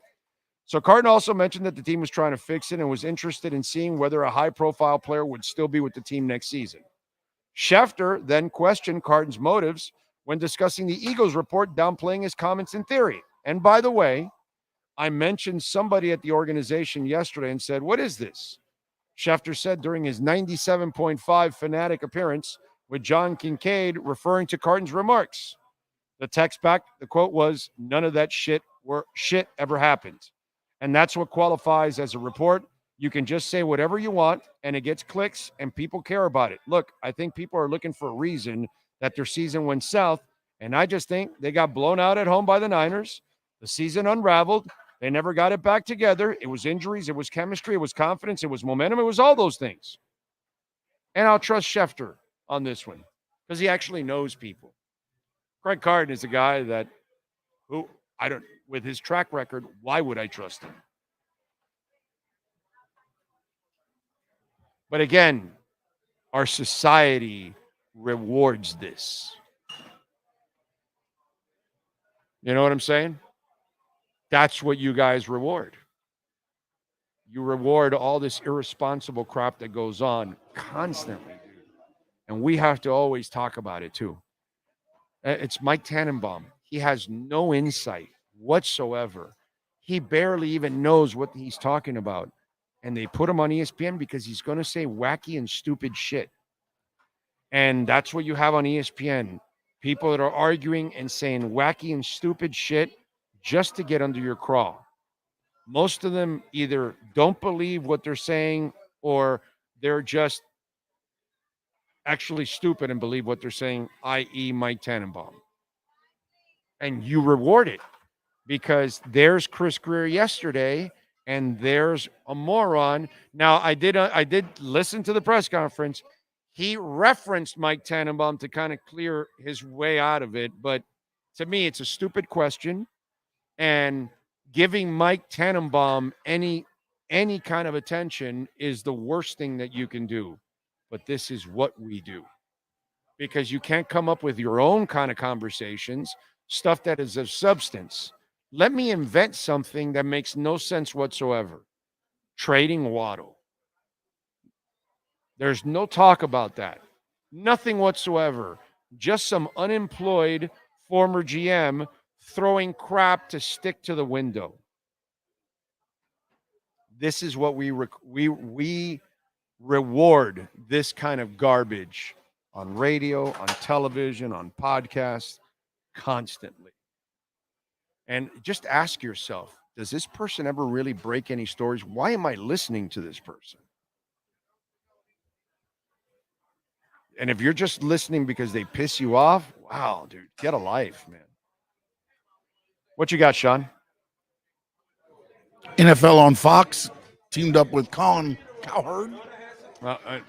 Talk about. No, I figured this would go right in. There. This would go right in with it. Talk about irresponsible Top crap. 12 NFL QBs, according to Colin. Oh God, I don't even want to hear this.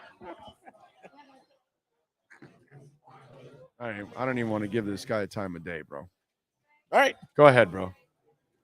Go ahead. You brought it up. Patrick Mahomes, Okay. Josh Allen, Joe Burrow, Lamar Jackson, Matthew Stafford, Justin Herbert, Trevor Lawrence, Jared Goff, Kyler Murray, Aaron Rodgers, CJ Stroud, Dak Prescott. Yeah, just plain stupidity as always. So, what can I tell You you? say reward. Yeah. 23,000 likes, 2,000, over 3,000 comments. Yep. Shit that never makes sense because that guy rarely ever knows what the hell he's talking about. But a lot of people watch. So good for him, man. Good for him because for an absolute lazy host that is clueless a lot of times, he's making a killing. God bless him, bro. That's all right. I'll go my way and I'll stay with I'm going to stay the way I am. It ain't going to get me rich. It's not going to get me on national television or radio, but that's fine. I don't need it. So it's all good in the hood. The Killer Bees with Jason Taylor, Zach Thomas. That's not the Killer Bees. It's Baumhauer and Bo Camper and Blackwoods. Those were the Killer Bees, by the way. I feel bad for all the people having their birthdays on leap years. Yeah, it's kind of screwed up. Big O shout out to my little brother Nick. He turns 28 years old today. Nice. Very nice. Nice. No A in the history or no, I did not get any history. It's funny because I got better with economics and history after I left school. It's been the last 10, 12, 15 years of actually, taking the time to read and stuff like that. Back in school, Rosendo, I just wanted to party, bro. Yeah, I never took school serious. Never. I wasn't a delinquent, and I wasn't what's it called, like in fights or anything like that. I just wanted to have fun. That's it. Skip, go to the beach, um, you know, go out to parties, meet girls, concerts. That's what I was doing. You know what I mean? Just fun. Just wanted to have fun. And that's kind of I did not take school serious at all. At all. It was kind of a vacation for me, and it was a way that okay, how can I do the least amount of work possible today to get by? Okay. And that's kind of like what I did. I just did enough work to get me the C. You know what I mean? If I wanted to get an A or a B, I easily could have gotten one, but I didn't want to get one because I didn't want to put in the work. I never did, unless it was music or PE or something like yearbook or photography, because those are things that I actually enjoyed. I didn't enjoy anything else. I hated everything else. Actually, I enjoyed English. I didn't bother. I think I would get like a B on average in English, maybe sometimes a C. I actually didn't mind English, but outside of that, yeah, just wasn't a fan of school. I hated school. You know what I mean? But I loved Hialeah High. While I hated the act of school, I loved Hialeah High. What a blast that school was. That was a party amongst a party amongst a party at Hialeah. At least all I can speak of is the early 80s into 85. Okay? That's all I can speak of. When I went to Hialeah High, it was a party school. Okay? We had rock parties at different houses with bands and pools. We had parties at the beach all the time. There was a lot of camaraderie in that school. A lot of cliques, but a lot of camaraderie in those cliques. And it was a lot of fun, I got to say. It was almost like a college atmosphere in the sense of the party atmosphere of Hialeah and how there were a lot of get-togethers. You know what I'm saying? It was a party being at a football game at Hialeah. And it wasn't that we were that great or anything in football, because we were not, but it was just a great atmosphere. So that's one thing that I am so blessed that because of divorce and everything, I ended up going to Hialeah, because I really would have ended up in Gables. That's probably where I would have gone. But man, I am so grateful that I ended up in Hialeah, because that place was just an absolute blast. I'm sorry if I'm frozen. I can't do anything about it. You guys can keep posting it and all that, but it's your internet or our internet or something. If you can hear it, that's good. If not, you can catch up with the audio. Huh? You can hear it, right? Okay. Well, then it is what it is. Maybe it's a funky connection today. We thank Matt Verderam as always. We thank Steve Calabro. We thank Mr. Brunetti, as always, and the Brunetti family, making it nice and easy and very supportive of our program, and we appreciate it. Everybody here in the poker room, as always, they make it nice and easy for us, and please come enjoy this amazing poker room with all kinds of tables, captain's chairs. They can bring you food and drinks while you're enjoying your gambling. You can watch all the games, Inter Miami, the Dolphins, the Marlins, the Panthers, the Canes, Heat, whoever's playing. You can catch it on the tube. You can bet on any races around the country, which is great. You can pull out your Hialeah Sports app and make a bet. Remember, use that QR code that we have for Hialeah Park, and you can get in there. Use a different email or a different phone number than the Hard Rock account if you have a Hard Rock account, so that way you can get the free $100 no-regret first bet, okay? And they have the loosest slots in the state of Florida. That is documented by the state. Starting tomorrow, you can get your entries in to win an electric Mustang. They will give it away at the end of the month. All throughout March, come to Hialeah Park and play the loosest slots. You might win, and you might win a Mustang. You never know. So on behalf of Sean Stanley, the man, the myth, the legend, that masters his entire platform every single day, and of course, my amazing wife, who has carried me for 3 weeks and takes me to every damn event that we have. And that's why these things are a little later. But we thank her, because without her, I would be absolutely lost. We will see you all tomorrow morning. Hey, we have a morning show tomorrow at 10 a.m. Same time, same place, same bat channel.